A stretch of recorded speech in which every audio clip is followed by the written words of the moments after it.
Gather around, freaks. We roll along in Jason's 40th birthday extravaganza when we revisit the movie that started it all.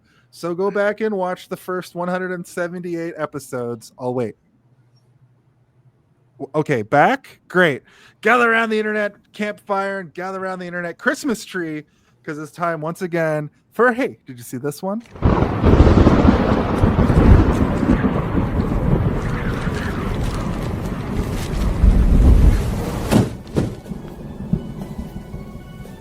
The night is dark, and the air is still. That was weird. A human circles the sun likely 80 times in their life, and smack dab in the middle is 40. This month, one co-host of the hit review podcast, Hey, Did You See This One?, turns the big 4-0. There are no themes this time around, as Jason carefully curated a series of films that include horror, comedy, drama, and action to suit the needs of the one true ruler. Praise the ruler! The ruler also demands that Jason invite his best and most famous friends on the show in order to fulfill the wish. The birthday wish. Because this April, Hey, Did You See This One presents no themes, just friends. Jason's 40th birthday extravaganza.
Okay, this is the future right here, right? Like, look at this.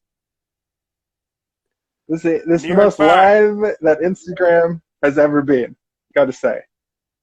The livest. Look at these guys. A couple of guys. Couple of guys hanging out. We're gonna talk film. That's right. Floor.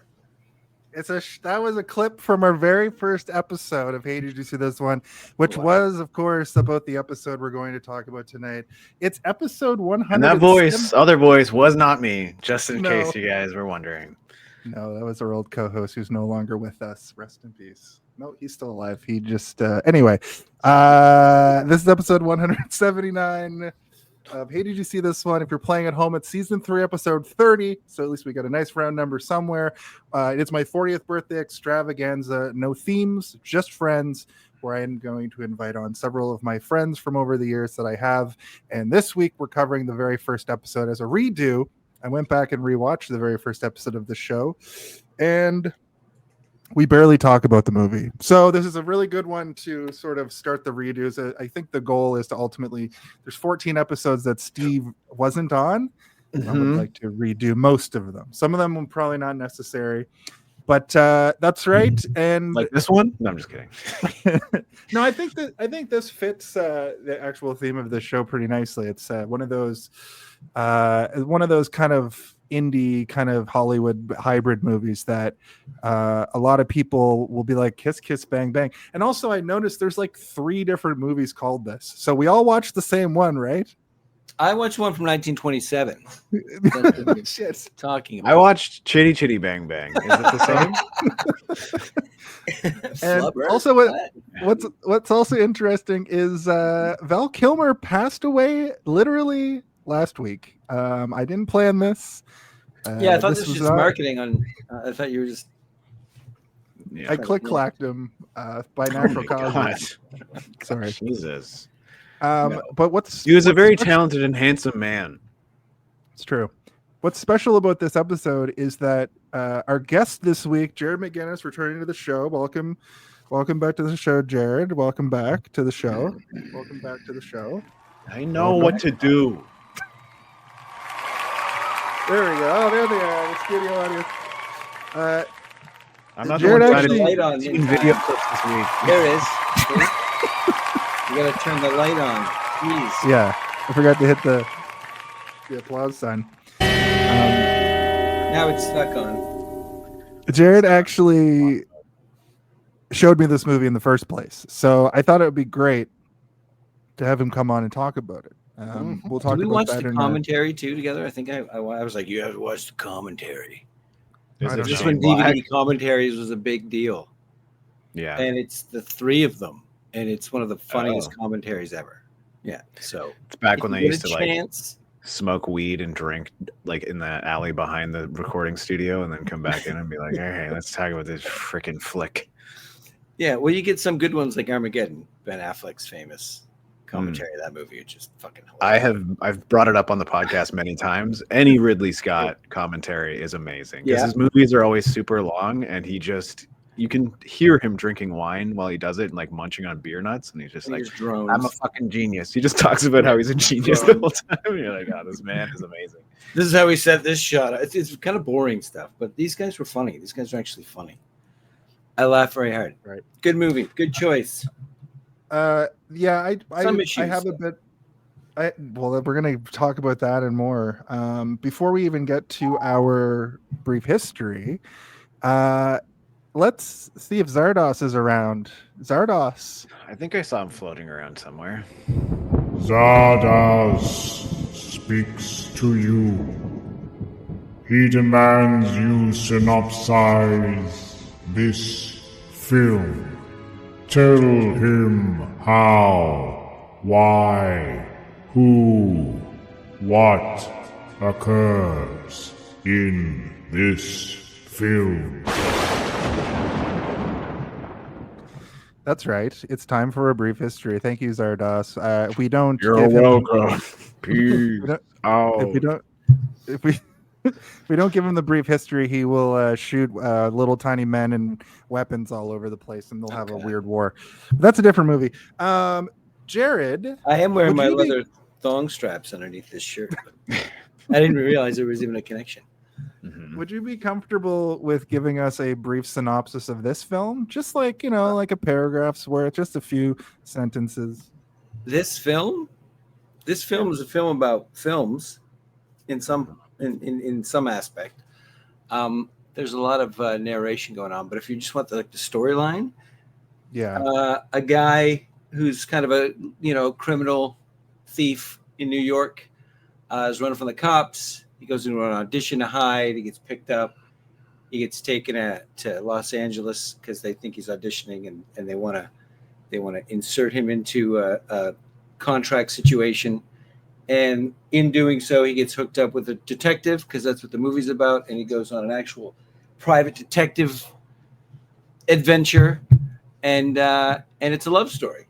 There's a love story in there where lost love, forgotten love, destiny, all that good stuff. And in the end, everyone is happy and they are in business together. So Yep, nobody died. nobody died. Everyone survived. That's perfect. Steve, you have anything you want to add to that? No. No. Okay, that's perfect. Well, with that, why don't we go into our brief history with the film? No weird wars. brief history. And I'm going to go first just because it's a clip from the very first episode of the show where I give my very original brief history. Yes, my pal Jared from back home had me over on one fine, Jared, of course. Yeah. He had me over on one fine Saturday afternoon, and we watched it. But I got super drunk. Like, this is back in the day. Like, this is 10 years ago now. And I didn't remember anything about it, really. I just remember that it was, like, pretty good. Yeah. So today I watched it this evening after work, and basically it's amazing. I didn't remember anything about it. And it's fucking Robert Downey Jr. in this film is a 10 out of 10. I couldn't believe it. He disappears into the Harry role so hard. I couldn't even like believe what I was witnessing. And then fucking Val Kilmer, and he's so good in it too. So like basically I gotta rate this movie pretty good. I had a really fun time watching it. A lot of that weird clip where you just like, it was like good. The irony of you saying I got super wasted while you're clearly super wasted. Yeah, I was drunk. I also like cut some stuff out of it that I was like, that doesn't make any sense. Yeah. So yeah. You're right about RDJ's performance there, because that's what made me want to see him as Iron Man. Jason, you've grown so much. I think watching those old clips, I'm like, what the fuck? Just in terms of like literacy, film literacy. I don't mean like the ability to read. Okay, I was gonna say. I also got better at grade talking. 7 average. But that's pretty much it. It's pretty much the same. I just rewatched it today. But how about you, Jared? What's you're a bit of a fan of. I mentioned in my clip that you actually showed it to me, and I mentioned before. So what's your brief history with this film? Well, I'm a fan of Shane Black movies. All 5 of them. He's written millions. He's written so many. Yeah, like Lethal Weapon's a Shane Black script. Like a lot of scripts. Anyway, there are some that are misses. Wasn't a huge fan of Predator, but I like his like buddy cop stuff. And this was just another one of those coming down the pipe. And I hadn't seen either of those actors in anything in a long time. And I just like, I got to see what this is. Stuff I like. Went to an empty theater, nobody in the theater. Me and like 3 people laughing our asses off, thinking everyone is missing it. And that's what happened. It made like $15 million. It made like nothing. Yeah. That was every theater across all of North America. Yeah, 3 people laughing. Yeah. Just hearing your own laughter echo back at yourself in the empty halls. And then I was like, everybody needs to go see this movie. Why don't you go and see this movie? And nobody went to see the movie. And then it just, and then it became a cult thing. Like everybody, it's the best comedy buddy cop they ever made. What's going on? So it kind of took over in that regard as an underground thing. But still, I think it was too late. But I think that's why he got to make Nice Guys. Because of like, we just sold a lot of DVDs, a lot of Blu-ray, so you can make that movie. And I often wonder if Nice Guys was supposed to be like Closer or a sequel or something like that originally. But definitely like the same vein. Changed, yeah. I think, in my opinion, The Nice Guys is superior to this, but this is also his first movie that he ever directed. So I will say, like, considering it's a directorial debut, pretty good. Like, good job, Shane Black. You've been in the film industry for so long, and to have this be your starter, not bad at all. And then a follow-up, Iron Man 3, my opinion, best Iron Man movie. So good. Yeah. But I agree that Predator, pile of shit. Giant pile of shit. I watched it recently, and I think he was in the first one, like he was in the movie. Like he should have, that's close to the source. The issues that I have with Predator are a lot of the issues that I have with this movie, which we'll get into when we start talking about the movie. Because, and I just want to say, before we get into the body of everything and start to share our opinions, my opinions and the things I'm going to say about this movie is not a reflection on how I think of either of you in terms of intelligence or taste. Just so you know, I don't like this movie, but it is a good movie. Okay. But yeah, I need to know what's your. I feel like the. Well, no, is this the time to do it? the goal of the podcast episode for me is to have you guys change my opinion about why I don't like this movie. And I am in the minority because this movie is well regarded almost universally everywhere. It has very high reviews everywhere. I just have some pretty glaring issues with it that I will bring up when we get to them. But my first time watching this was also in theater. I saw it and I remember loving it when I saw it for the first time. I thought it was amazing. I'm like, this movie is changing the way I think of cinema. And I was like knee deep in, starting school as well, and with the goal of becoming a filmmaker. So I was like, this is how cinema's going to be from now on. I thought it was like genius, but opinions change, and here we are. But I remember seeing it similar to you, almost empty theater. And it wasn't like I went to go see it on a Tuesday afternoon or something, it was like a, Sunday evening when usually the theater would be pretty busy, but nobody was seeing it. And it was in one of the smaller theaters, it didn't get wide release, but I think that's all sort of a symptom of what this movie was suffering from, which is like, we need to keep the budget small. We're going to keep the advertising budget small. We're not going to put it in as many screens as we can. We're taking a risk because I think Downey Jr. was still considered like a live wire at this point, right? Like we don't want to touch this guy. He's toxicity incarnate. He will fuck us over somehow. The movie will come out and then he'll kill the hooker like a week later and we'll be fine. Yeah. Which turned out to be not the case. This is sort of the turnaround moment, right? This is right. Yeah. This was I've changed myself. Anyway, there's a lot of stuff about the story of the movie that I really appreciate, and it does change my view and opinion of it overall. But there are some things that I would like to talk about as we go. But yeah, I don't really have like a huge after that moment. Like I didn't watch it a million times afterwards, and it kind of got lost in my memory. Watching it yesterday, I was like, I feel like I haven't even seen this, but I definitely remember going to the theater and watching it. I remember it, but I don't remember what happens. So it's also kind of a convoluted plot. So you're like, what happens again? What the fuck is going on? Of like, someone's banging their daughter. What is happening? Yeah. It's a lot of sort of like style and delivery over like substance in terms of what's actually happening story wise. But wait, there's not more. Yeah, exactly. Anyway, my first time was similar to yours. I can feel that. Yeah. Cool. Well, before we get to the body, let's talk about the production of this movie a little bit. Oh shit! I already started. All right. Quiet on set. Are we rolling? Okay, let's shoot this piece of shit. Sound, speed, action. That's right. The last time you were here, Jared, we just did it like more so a director talk, but we've amalgamated it to sort of encompass also all the of last time you were here, we did I think the worst movie we've ever done on the show still. Yeah. This is a stinker, but it was fun. I mean, we talked about it a lot, and we tore the piss out of it, but with love. We did it with love. We weren't harsh. I had forgotten until I pulled up the old poster. I'm like, what do we do again? And I saw it, I was like, oh god, that was the worst. Anyway. So what's this section about? What are we doing? The elements of the film. First and foremost, I'd like to say the movie cost $15 million to make, and it made 15.8 back at the box office. So no sequel.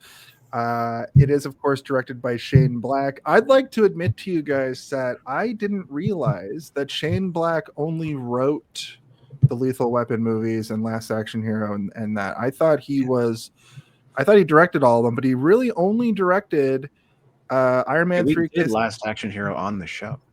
Yeah, I know. We director of that movie. We do a lot of things. I have a sequel for that, actually. Sequel idea for that. Last Action Heroes. They go the other way. I think we had a segment on that episode where we go pitched into the screen, and they come out in the action world, and they're all like, "What the fuck?" Yeah, basic dumb action. You should watch our episode because I'm pretty sure we did that exact thing. You should hear our sequels. Oh, really? They were also. I think I talked about that and credited you with the idea. Oh, maybe that's what. Maybe I already told you about it. Okay. Yeah. We've talked about that idea a lot. Yeah. But Shane Black, Jason, this was his first movie that he ever directed, and he's only directed 5. And the last one that he directed was Predator, which I think all three of us agree is pretty not great. I hated it. Yeah, I also Thanks, hated I it. hated it. I saw it with Cam, who's been on the show a couple times now, and I remember we both during the movie, you could feel that sort of energy between the two of us. Like, should we just fucking get the fuck out of here? Like, do we have to watch the rest of this? And then we came out, we both were like trying to our skeletons to be like, it wasn't that part was kind of good, right? But both of us were like, that was so bad. It's like, what the fuck is up with this script? It felt like a script from like the late 80s that they didn't dust off enough. You know, they should have done a couple more treatments, but they didn't. Yeah, there were a lot of moments in that movie that were questionable, right? His filmography is wild. Like, it's like the fact that he has 5 movies only, and 2 of them are, in my opinion, like perfect movies, and then the rest are just kind of like sort of sloppy. And one of them's a TV movie, but yeah, which, you know, a lot of people don't count sometimes. if it's a TV movie, it does count. But I look at it like the British look at it. It's work. You're working. Yeah, you're working. But I mean, yeah, when it comes to writing, he's, you know, a master rewriter. He's been brought in to sort of put the nail in the coffin of so many movies in terms of like, we need to fix this. Let's call Shane Black the fixer, and he'll pump it up. But So I mean, his first 11 movies that he wrote, I've either heard of or seen. Only 2 of them I haven't. I've never seen AWOL, and I've never seen The Last Boy Scout. But The Last Boy Scout I've heard of. That's a fun movie. Stupid. Oh yeah, and I fun. remember seeing the poster for The Last Boy Scout as a kid. It's like If I David get through Wayne's this, I like, swear to God, I'm going to dance a jig. that one's directed by Tony Scott. But yeah, he's got a pretty crazy written filmography. Look you, Sarah. Sorry. Like Lethal Weapon, like the original buddy cop, 80s flick, you know. there's also a ton of stuff not on his IMDb that he was sort of, he would just come to do punch ups and stuff. Yeah, right? exactly. Like, yeah. There's lots of stuff that he isn't credited by officially on like IMDb. So if you're looking at this, Fingers are on. it's not everything, you know. I'm pretty sure Predator, like the first one, he didn't write it, but he's in the movie, but he was like doing rewrites on set, and he just didn't get credited for that kind of stuff, you know. In terms of like production, I did like a little bit of looking into it, but it seems almost exactly what you would expect, just given the situation of like Robert Downey Jr. and the budget. You know, you're like, okay, this all kind of makes sense. Plus, it seems like, just to jump in for a second, it seems like he's using every location from the first 2 or 3 Lethal Weapon movies. You know what I mean? Like, it's like he has his list. This is my first directorial debut. I got to do this right. Okay, I've got these places that I know that we shot before that I know I can get. You know what I mean? Like this, I know it's cheap to shoot at this overpass, the same overpass used in every fucking movie I've written. And then he goes through and like, it's almost like you can see and go, oh, that's where they shot this scene in Lethal Weapon 2. Oh, that's where they shot this scene in Long Kiss Goodnight. Oh, that's where they shot this scene in whatever. Right? Like, yeah, it's you can definitely see it's his first go around, and that he's using every tool in his toolkit that he has. Yeah, it can also be a case of like, I got the locations guy who worked on these other things that right, I worked exactly. on. Like, yeah. It's all connections, right? It's all who you know, right? Yeah. But you know, even in terms of writing, you know that he most definitely has sort of like a formula that he uses in terms of like, well, what's a successful script versus what isn't, and how does it work in terms of when it's cut together and edited, and when the music's added, like what is it that makes these movies better than these ones that don't succeed? Have you read his script, like the actual scripts? I haven't read any of his scripts, no. So I've read 2 of them, and I can tell you, Lethal Weapon and this one. And I read Lethal Weapon because someone said you got to read it for the references, because he references himself while he's writing the script.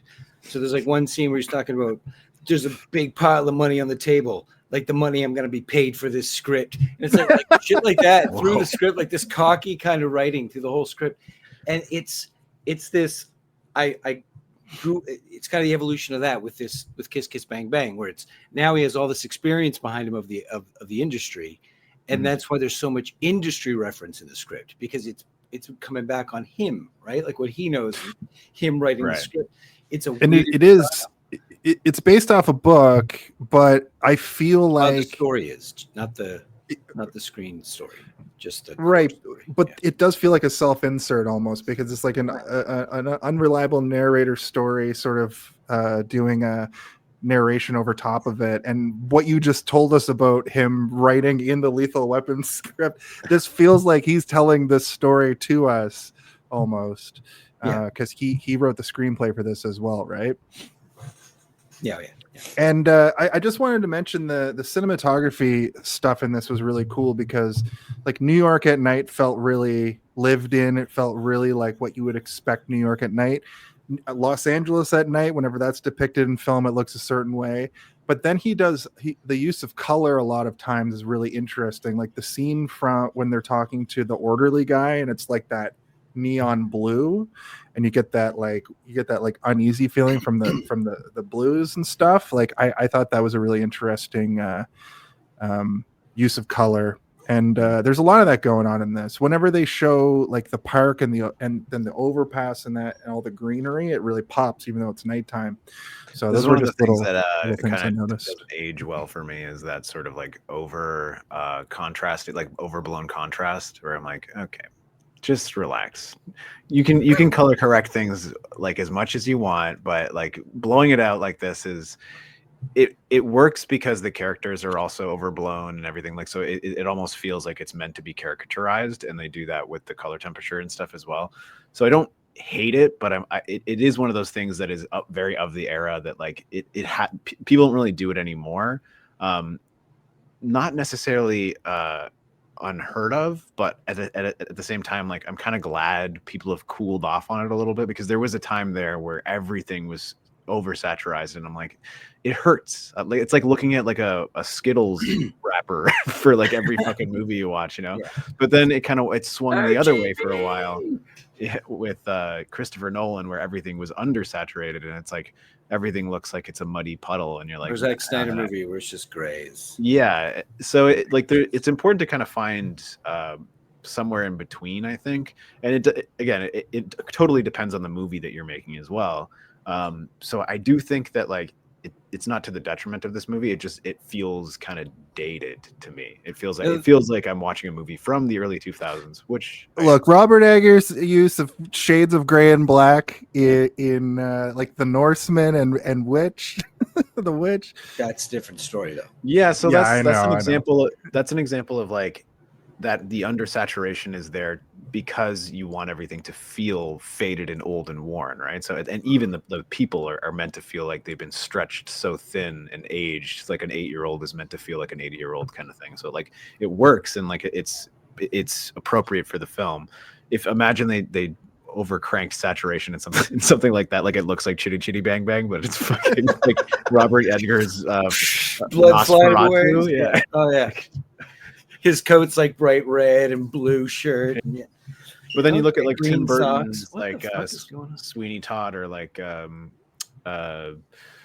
Sleepy Hollow, where it's like everything is undersaturated and even people are painted to look ghostly and pale. But then when that bright red blood splashes across the wall, it looks completely unnatural to what blood actually looks like. But it's like it's there to be its own character, right? There are some moments in this though that I'm like, oh god, this looks terrible. Like they really went to work with the Da Vinci color corrector or whatever. Like, let's get the yellows really popping here. Turn it down, man. Turn it down a bit. Anyway, in That's addition the to idea, that, though. It's that pulpy, no, yeah, I kind of story, like literal pulp detective story. Like so. I think that's where that influence comes from. For me, there's also a budgetary issue. It's one of those movies where everything is wet. The ground is wet. They spray everything down wet, but it's never fucking raining. Because they can't afford the rain machine. Yeah. I can't afford the rain, but we can spray the ground and make it look like it just rained. It's finished. And that to me, that always stands out to me. It's always like, okay, it's not. Where's the fucking rain? I haven't seen rain once. Yeah. Everything's always wet. What's going on? Wet ground and a fog machine makes it look like you're in LA and it just rained and all the water is turning into steam. Yeah, it's like, come on. I mean, it looks good. Don't do it. It's good to have that motion. It's also a little bit of a nod to the budget. Like, well, we couldn't afford the rain machine, but we could afford to spray the ground. Yeah, it's like, okay. Don't worry. His next movie, They got every machine, including War Machine. Iron Man 3 joke. I got it. I was there with you. The film noir sort of aesthetic of this film, I think, was the attempt at the vibe. I don't know if it really hit home, but the music, the score really had it in spades. The orchestrator John Ottoman, he actually worked on a lot of like Fox Marvel stuff. I'm seeing here he orchestrated Superman Returns, and lots of like X-Men. Eight-Legged Freaks is on his list, which is interesting. My favorite Ottoman score, Eight-Legged Freaks. It's the one with David Arquette. Yeah, David Arquette. Okay, yeah. I just mentioned that because it's a funny. That's a movie we should do on this show, in fact.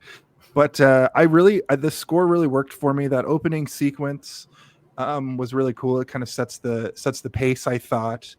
It was interesting to go back and revisit that. And I just, the musical stings in this are really good, and I think they stand out because if it didn't have the like spy kind of feel to it, it might get a little bit lost on what kind of movie this is. I think at its core, it's a film noir. Like, I know I just detective said that, story, yeah. Or a detective story. Yeah. I think that I was added to film noir because I think you're right. Yeah.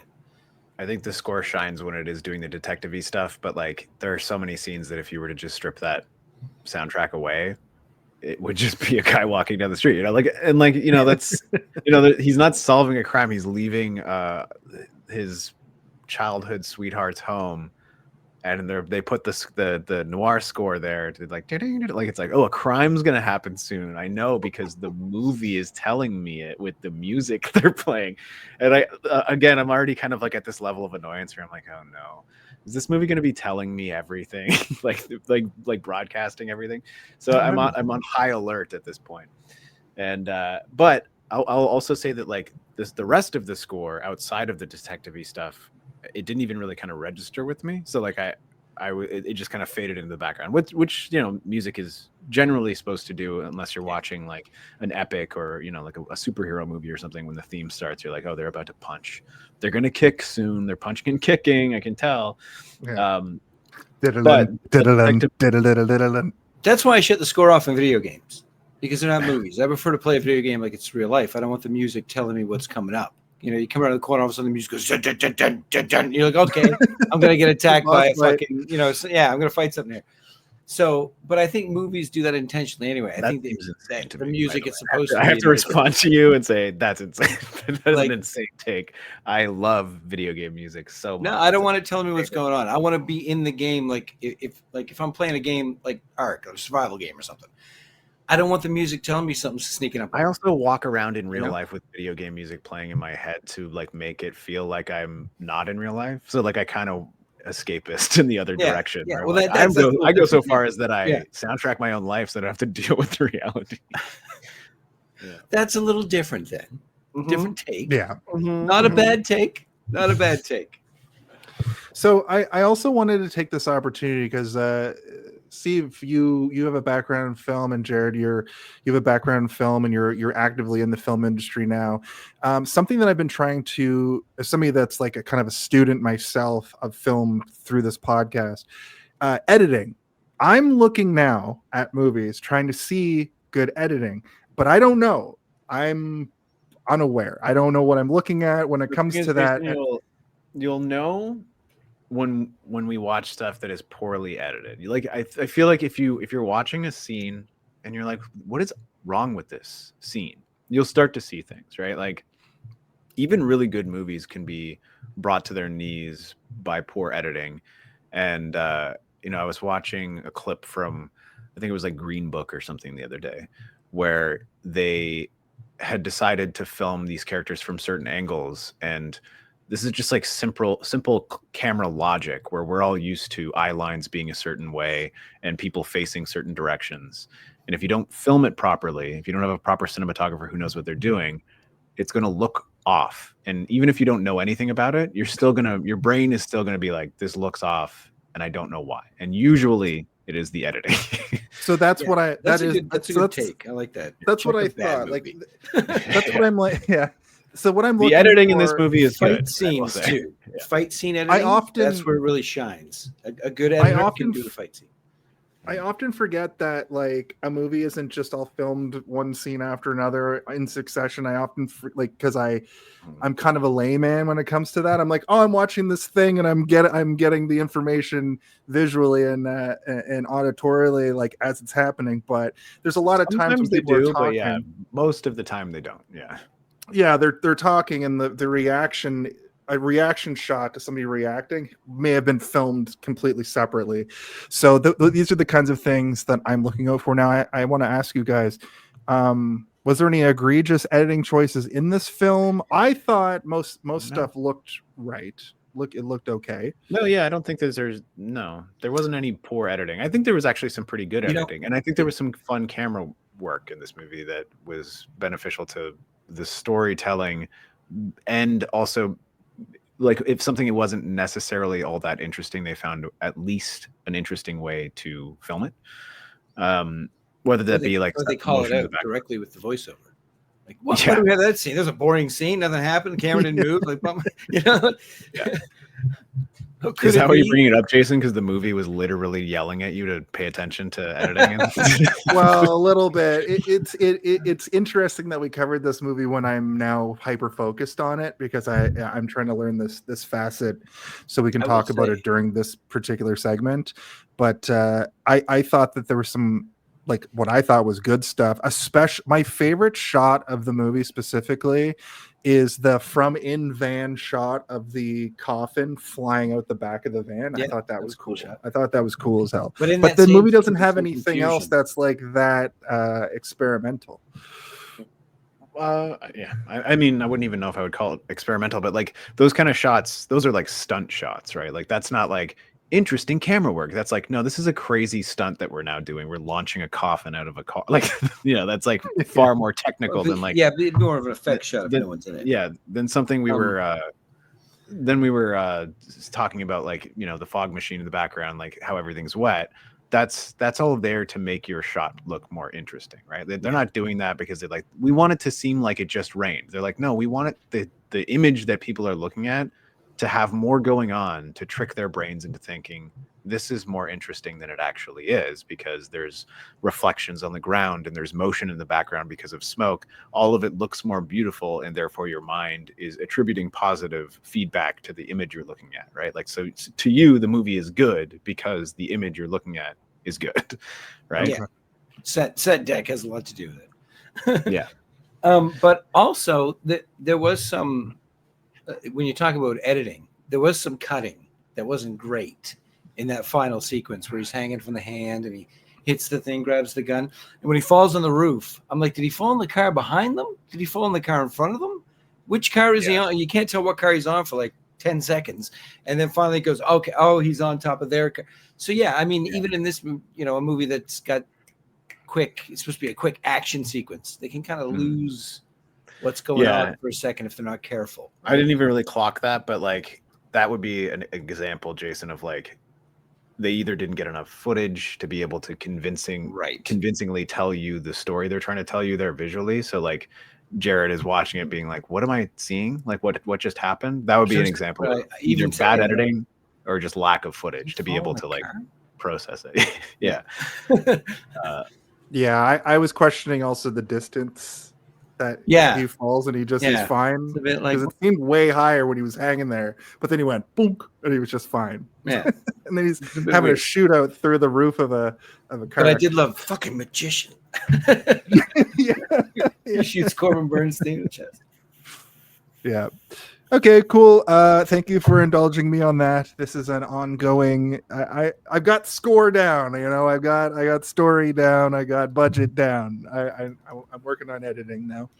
Do you? I'm sending you a script. I want you to do me a budget for it. Give me a line budget and get back to me in a week. I just meant I got budget down in that I can read what the budget for the movie was and then tell you on the show.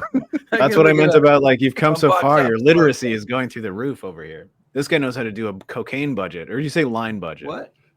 I mean, it's the same budget, right? Same budget. It's part of line cocaine. Yeah. Let's not. Cocaine budget on this was actually low. I will say I do know this about the film. Val Kilmer actually didn't drink during this in solidarity with Robert Downey Jr. because he was struggling. I mean, had everything I legal hear about woes. Val Kilmer, it sounds like he's a pretty good guy. Like Yeah. I haven't heard any bad. He No, knows it's- movies. Thanks, Luna Divonair. Oh, no. I appreciate you. I will This never will be the stop. week that all the bad Val Kilmer stories come out. No, He killed Yeah. the cat. It's, He didn't uh, tell the owner. Steve. He ate a Steve's cat. Steve's Well, love language with Kill it me first. is Well, I guess you don't got to kill it first. They ate it alive.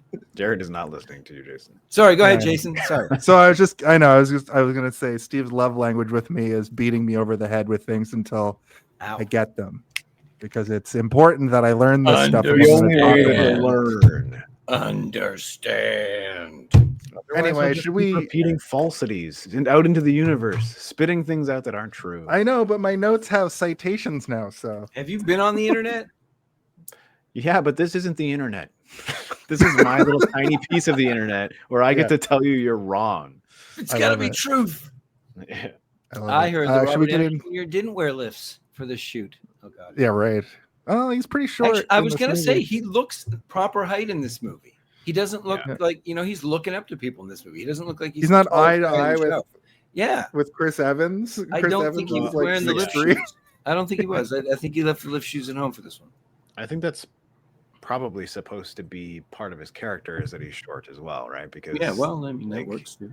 he was supposed to be sort of like the pathetic boyhood friend. He's We'll a bit talk of about an it in the body. incel. Yeah. Anyway, Going to get to the body of the episode. Ho, ho, ho, ho!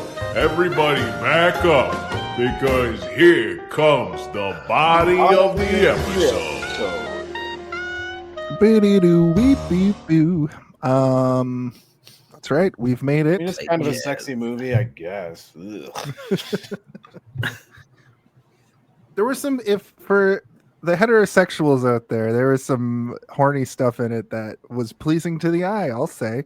Yeah, and for the let's- homosexuals out there, there's a lot of homophobia in this movie. Just so you're Yeah, aware. I was gonna say there's some dated dialogue that's Dated even for The 2005. joke is not with, but on. Yeah. Yeah. So, For as much as they're trying to make this gay character in this movie, it's sort of like, Shane Black, I think, was quoted as saying, like, I love the idea of like a big gay man knocking down a door and shooting everybody in the room. Like, I think that's a really cool idea. And I'm like, you know what, Shane, I'm there for you. If the 90% of the dialogue about gay stuff in this movie wasn't people going, ugh, like right Like afterwards. the kiss scene, you know what I mean? Where he's like he's spitting all over the place, and I was just like, why that reaction? But I mean, Why that hard one of a is reaction? even like, I You know, can if a even guy forgive. kissed me, I would be like, okay, okay, I get it, the cops, whatever. Because I you can even realize what's forgive going that on. one more But than I don't some of the think other I would ones. freak out the way he freaked out in that scene. He went right over the top. He said, "That is the grossest that I can just like." He sticks like he gets really into the revulsion of it. I was just kind of like, "That's a little over the top, dude." He was doing it to keep the cops away. There's a reason, like. There's no need Listen, to feel like you just as a get man who has kissed many men, assaulted. Right. we don't need to talk about this all that much. We don't need to hear what everybody would do if a man kissed them. But you know what I mean? Like the scene, Especially if little Val over the Kilmer top. kissed you, one of the most handsome men who ever fucking. exactly right. Like this is what I'm saying. Like, why are you complaining? Mhm. What's your problem? I have a question for you guys. Why are you Who's gay? Saul Bass? Oh, Saul Bass is the person who makes those old noir, like Vertigo. So the opening scene of this movie I mentioned in the sort of breakdown, it is an opening sequence that is sort of riffing on that old school Saul Bass style. It's more of a like movie poster guy, right? It's like a graphic designer. You're talking about like the opening animation stuff? Yeah. Okay, yeah. kinda like the Yeah, scene that's sort of like an old sort of like. did. I mean, Yeah. there's plenty of movies that did it, but like the main ones that come to mind are like some Hitchcock and even like the early spaghetti westerns, like the Good, the Bad, and the Ugly and things, and like Tarantino does it all the time. I think is Saul Bass just like an artist, maybe? Like Yeah. this is kind of a blind He must spot be like for a me. in poster terms guy, of- kind of like Drew Struzan. Yeah. Yeah, he did like He did like the famous Shining poster, the yellow and black, and We actually the sent him a letter. Vertigo poster, and Anatomy of a Murder. Right. Man Yeah, with the sent him a letter golden poster. arm. He said he was retired. Yeah. Yeah. So the movie opens with that. Does the flashback happen before or after that? Because I have it Before. Yeah. So basically the movie opens with a kid performing magic, and he's doing Saw the Woman in Half bit, and she starts screaming bloody murder at a kid's birthday party. And I forgot about this, and I'm like, oh my god, does this start with a kid getting sawed in half? But no, she's just a very good actor, and that sets the scene. But I thought, interestingly, and I forgot about this whole plot line. Spoilers, it turns out to be the love interest later in the movie. But at this So point, spoilers, I was like, I just assumed for some reason, like when he's like, oh my god, when the reveal happens, I was like, oh, I just assumed that these he were was those the people, magician. Yeah, like I just assumed It was kind this of a is what's redundant. happening. Oh, I forgot to tell you. Yeah, in that first scene. Yeah, it was kind of redundant. Yeah. There were a It few. could have been 2 seconds of like, yes, that was me, and that was her, and it could have like Right, arrows, like yeah. ding ding. By the like, way, yeah. but I mean, not terrible, but yeah. Again, one of my main issues with this movie is that it's constantly telling you shit, including like musically, and having the narrator being like, "Oh, hello, I'm going to be your narrator for the next 45 minutes or 45 minutes to 2.5 hours." And you're like, okay, very good. Robert Downey Jr. is going to be talking to us the whole time. But he's so bad at it. Like you say unreliable narrator. He is the unreliable narrator. Yeah, he's designed doesn't- to be bad at telling stories. Yeah, He really doesn't I give you forgot to, anything until mention, after the fact, and then he kind of cleans up. Like, oh, by the way, just to let you know that this is what just happened. yeah. People this say is- that she's right. famous because of the giant robot, but not, I'll get back to that later. And you're like, okay, what? I'm interested in the giant robot now. I want to know more about that. And then it's like a shot of her saying the most like bullshit sort of like stock plate white person like anti-racist thing that you've ever heard. You're like, oh god, this is terrible. This just makes you sound stupid. Yeah. Rudolph. Yeah. Yeah. Yeah. She's So- comparing Rudolph to racism. See that to me felt like a bad Tarantino speech. You know what I mean? It's like This a whole movie bad- felt like a bad Tarantino movie. like a to be bad honest. Tarantino speech in there. Yeah. Slipped in like it was out of place in the movie, right? It's like they have all these kind of weird, interesting characters, but they're not interesting enough for me to feel like I'm watching something as compelling as like a Pulp Fiction or Once Upon a Time in Hollywood, right? Where like nobody shines as much as any character in those movies, and even the most minuscule characters in like Once Upon a Time in Hollywood shine. Like, you've got Kurt Russell's character shows up for like 2 seconds, and you're like, love it, love this. I wasn't a huge fan of that movie anyway. Once Upon a Time in Hollywood. I mean, that's completely fair. I'm just using it as sort of a direct comparison because this movie does feel sort of like an attempt at a Tarantino, but it just doesn't sort of stick the landing in the same way. But that can also be, chalked up to the fact that like he never really got his cut, and he's not an auteur in the same way that Tarantino is. He may be an auteur in terms of writing, but like not in. Well, yeah, I think directing, he's meat and potatoes. He's getting his story out, and that's He why just it's kind of not slaps like a team big, together, and he's like, "Here's the huge story I want to do." event. Yeah. That's why it was kind of weird that when I heard he was doing Iron Man 3, right? I was kind of like, really? Shane Black's going to do an Iron Well, Man? he's the reason that he did it is It because was great. of Downey Jr. Like he. Oh yeah, it was that connection from He's like, I want Shane to come because like Shane Yeah. Black is the one that Got him basically back on brought the him map. back from the dead. He Frankensteined him, right? He's like, my career 100%. was dead, and he brought me Yeah. back to life. And Spider-Man 3. I is keep doing my inter- stupid Iron Man- Robert Downey Jr. impression. I need to stop. Iron Man 3 has an interesting dynamic where he still puts in the buddy cop thing a little bit. It's just between an adult Robert Downey Jr. and a boy, which works similarly. It I feels enjoyed closer that to like a film. Doc Brown to me. That's how I kind of looked at that. Yeah. As like Doc Brown, except if he found Marty McFly, and Marty McFly was also a genius, not like a kid obsessed with fucking rollerblading and drumming or whatever. I've seen, So you I've could seen say that Iron movie. Man 3's Close. alternate title could be Black to the Future. Oh, Don't like make Shane me Black. re-say that. Yeah. Oh, okay, gotcha. Yeah. At first, I was like, "What is this joke? I don't understand." For a second. because Yeah. Shane Black. Yeah. Get it? Well, thank you for taking a second to process. I mean, I immediately assumed it was racist. Yeah, just I based know. on your That's- appearance. what I'm saying. Just based on your political affiliations. Wait a second. Let's elbows up, guys. This opening bit too, where it sort of cuts to Harry at a Hollywood party, is interesting. We get a flashback to how he ended up in this situation. He's basically in the middle of a toy store robbery gone awry. They like trigger the alarm and make a run for it. He kind of leaves his buddy for the cops, and he runs directly into a casting audition where he basically just talks about what happened 10 minutes ago, and they love it. So they're like, "You got it, kid. You the next Robert Downey Jr. over here." And basically ship him. I believe Brando was the reference. But I mean, this little scene does like sort of exemplify how good of an actor he is, because he is like an amazing actor, Robert Downey Jr.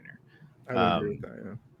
And it's difficult to convey that type of emotion, especially when there's an audience and especially when there's a camera on you. But like, it's kind of been the thing that's always been said about him as an actor, is that like he's an actual genius when it comes to acting. Like he's able to harness emotions that other people have to spend years and years buckling down and digging out the nuances on, but he's able to just sort of like tap into raw emotions, which I think is probably a byproduct of having like a twisted, weird childhood. Because like, I don't know if you've ever watched that like documentary where it's like him and his dad and shit, like just talking, and they're like, you're like, oh yeah, he had the craziest life. Like there's a When he reason. was 8, right? Yeah, like Drew Barrymore level fucked up. Yeah. You're like, holy moly. Carrie Fisher, kind of. Yeah, Carrie Fisher, Downey Jr., and Drew Barrymore. If Carrie Fisher Fuck. was still around, the three of them should have made a movie together, like their own Oh my Avengers. God. But Avengers. it's trauma It's just Avengers. like the kid from ET and Iron Man, and they have to fight some sort of Oh, God. giant monster made of drugs. Yeah, it's Yeah. just gonna make them get addicted again. if they don't But it's win. like this movie where they just Just keep fighting being their own unreliable souls. narrators. Yeah. um, We also meet Gay Perry. Funny enough, my Robert Downey Jr. impression is also my Carrie Fisher impression. I don't know. What do you mean? Yeah, for later in life. We meet Gay Perry during this, who I'm just gonna call Perry from here on out. Also, is his name a play on Gay Barry? Oh my God, Jason, did you figure that out all I on cracked your it. lonesome? I cracked it. Okay, thank you for. God damn it, Steve, you're spicy. Did you write that down to be like? I wonder. No, if anybody else noticed this. I didn't. I had it I had it locked and loaded all day though, just to make sure. But we are introduced to Perry, played by Val Kilmer, rest in peace. I talked about the wandering into the audition bit, and then we meet Harmony, who is from Indiana, and then we get that weird cut sideways to the thing with the robot that you mentioned, which It's because it's because they're trying to explain how she became famous, because they need to explain so she became semi. I think they're trying to explain to that how she got to the party, because he saw her on the news doing the thing, and then that's how they came together at the party. That's like the serendipitousness of the scene. Wasn't there? Is that what it was? That's not Yeah. how I read it, but okay. I thought it was like people say that she got famous because of that time she fucking killed that dude by accident or whatever, the robot guy. But actually, she was better than that because she did like a bunch of other things. Like she had like a beer commercial or whatever. She was in that commercial. Yeah. Anyway, yeah. But it was him trying to explain how she got to the party and how they came together there. And then we get like a gross pervert man trying to look at her butt while she's sleeping or whatever. But it's weird that she fell asleep. Like, was she hammered? Right? Or did she just put herself to sleep with a James Bond book? Real or whatever? sleepy. Well, she is the read, Johnny you probably Gossamer fall asleep. books. Okay, Yeah. I couldn't remember what his name was. I was like, what is his name? Gossamer Sinclair or something crazy? The Johnny Gossamer books are a little plot thread through this whole thing, because they keep they keep like referencing it in relation to what's happening in the story, as though this situation they've been put in is straight out of one of these books. And it sounds like the Johnny Gossamer are straight up hard-boiled detective, like noir. Yeah, I read them as like that's sort of like the American equivalent of like a James Bond, right? Where they're like maybe a little bit more street level-y type plots and crime. But yeah, it was like her obsession as a kid, and it was like the reason she wanted to become an actor or whatever, so she could star in noir stories. And even when she realized that like the author was like, it's all bullshit, I just wrote it because I had an addiction to I was making money or whatever. Yeah, like I love my morphine. She was like, yeah, well, you don't realize that to me, Gossamer Sinclair is a real person, and I don't give a shit if you wrote him. He's mine. Yeah. Which is like kind of a beautiful sentiment, and like most people can connect to, right? Don't tell that to the Star Wars audience, because they still cling on to the fact that like Star Wars was ruined by Disney, and it's like, I think that everybody. Did you just say Klingon in reference to Star Wars? You've just made so many Star Trekkies mad. I don't know what I'm saying. No, I said cling on, as in like you're holding on to something. But yeah, the point that I was making is that like fan bases in general are kind of insane. Like they have this like echo chamber on the internet, especially now, but even when like the prequels were coming out, it was wild, right? Like the amount of hate that those movies got. And I'm just like a 10-year-old kid being like, I like Darth Maul. Like Darth Maul's cool. I'd also like to say that in I remember 2005 was like when the internet that we know today begins. It was kind of primitive before that. Yeah. And I think it also was the year the Revenge of the Sith came out. I'm pretty sure. Yeah. Yep. I'm going to say May 16th, 2005. 2006, but I could be wrong. Revenge of the Sith release date. That brings up something interesting that I've been May 16th, 2005. When I watch something like this, though, is would it work today with smartphones? Would the story work? You know what I mean? Like everybody's probably not, because he would have. He could. There's so many moments that could be solved. They'll be calling each other. Camera. Yeah, right. That's he also uses wild. the phone camera, and it's like smartphones ruin older movies. Yeah. Home Alone doesn't work with. I don't think that's true, because you can. But you just gotta know how to write it properly to get the phone out of the equation or into the equation, whatever. I get you there. But what I'm saying is, due to smartphones, a lot of these kind of stories from films where people are all carrying flip phones around, right, wouldn't really work, because they would be all carrying smartphones around. They would just, like you said, film it. Which is why a lot of movies now, when they are making this type of story, decide, let's set it in the 90s. Let's set it in the 80s, because it's easier to get around. That's kind of what I was spinning around to. My buddy and I were writing a story right now, and it's just a short about a theft that takes place in the woods, and a car is involved. Anyway, the point is, it wouldn't work with smartphones. It just wouldn't work, right? So we had to bump it back 20 years and set it in the late 90s, because then it works. Let's go find some Nokia brick phones. I got no signal. I got a bag phone. Listen, I'm Pickle Rick. That's all I need to say to show the hyper focused fan base is destroying everything. Just so you're Pickle Rick. I think that Justin Roiland destroys that fandom. That's true. That's actually a good point. He did that all by himself. Right. So yeah, she does fall asleep reading this book, and Robert Downey Jr. tries to like defend her honor or whatever against this fucking Roiland is sniffing her butt while she's trying to sleep or whatever. Yeah. And you're like, see, that scene I thought was hilarious when he asked him. And he's like, "Hey, get out of here! What are you, her brother or something?" Yeah. Tries to talk tough, and the guy's like, "I will fucking destroy you." And he has this like great like monologue where you think that he's got it. Cut to just the guy wailing on him. I thought that was great. I mean, at that time, that was not something you would expect. Now, that's a thing in a movie all the time. Hey, I'm going to kick your ass. And then the guy gets his ass kicked. But at the time, that wasn't really a trope yet, to have the person talk shit and then lose. It was always they talk shit and then they won, right? That is kind of like a Shane Black mechanism, though, right? Which is like that's just good writing, is what Trying it to make is. you Like, question, trying to subvert you. what do you expect is going to happen versus what happens, and like Exactly. he's usually pretty good at that, except when you watch The Predator and he's like, what if autism was a superpower? And you're like, What if "Ugh." Can you What if the stop? spectrum was just strengths? What if the child had an alien brain? Oh my god. Put the helmet on, kid, and go out for Halloween. Good idea. Yeah, It's not nothing, gonna be nothing bad can weird. come of this. Is the TV show going to be a direct sequel to that?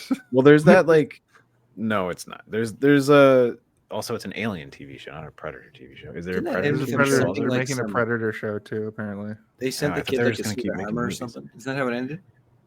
I can't remember. like, My here's my some brain only armor. remembers the horrifying R word joke and when the guy gets his legs like blasted off by the shield watched at the end, which I was like pretty. All of the Wayland Yutani story in like 3 weeks. So Oh, nice. it Did all you fucking did you blends read together. the third movie alt story that I keep telling you to read yet, or no? Because you should No, I read it. haven't. It's really cool. I haven't yet. I think Cam has the comic. You probably will. It'll be a little bit easier to digest in the comic form than if you just read the screenplay. But You talking about at least, Alien 3? yeah, there's like this alternate version of it, and they made it into a comic. And Cam, I had it here forever, but Fincher I gave it back to Cam. Almost Yeah, quit Hollywood. Almost quit making movies. good thing he didn't. We To wouldn't that have one, got right? We wouldn't have got so many good movies. Yeah, you know. I was thinking while you were talking about the cell phone thing, I was thinking about The Killer, and I was like, that's like a good example of like a movie where it is still modern, but because he's like folded himself only into old technology, like he can Yeah. somehow still kind of circumnavigate all that. But he also is kind of a dumbass. Like this character is like so into himself. I don't know. I would love to talk about that movie one day, but like he's kind of like a dweeb, right? Like he's kind of just this He like does this whole stupid fucking monologue idiot. and this Yeah. whole like setup, and then he fucking misses. And then he fucks it up. Right? I was just like, what the fuck, dude? It's Oh, so God, good sorry. though. That's such a funny concept. Because I'm like, okay, this guy's a bit of a dork, but I get it. He's like, He spends like 4 days like waiting for the perfect moment, Like- and he's like, and then you don't breathe, and kill the fuck. Damn it. Whoops. Yeah, damn it. It almost seems like an Austin Powers bit. yeah. Yeah. Anyway, sorry, we're off track here. Yes. He meets Perry, and they know each other. And I wrote this has a lot of meta qualities because of the like narration. And it's a dialogue Like movie too. It's a there's a lot of one-liners and jokes flying around. Yeah, like we meet the host of the party who turns out to be like the sort of the antagonist of the film, and then he literally says it in a voiceover, could this come back later? Could this come back later? Yeah. What a terrible scene. Yeah. What was that in the movie? Why would this even be here? So there This goes again is where I'm over like, the head. Yeah. yeah, where I'm like, I don't need you to do this movie, and you're doing it.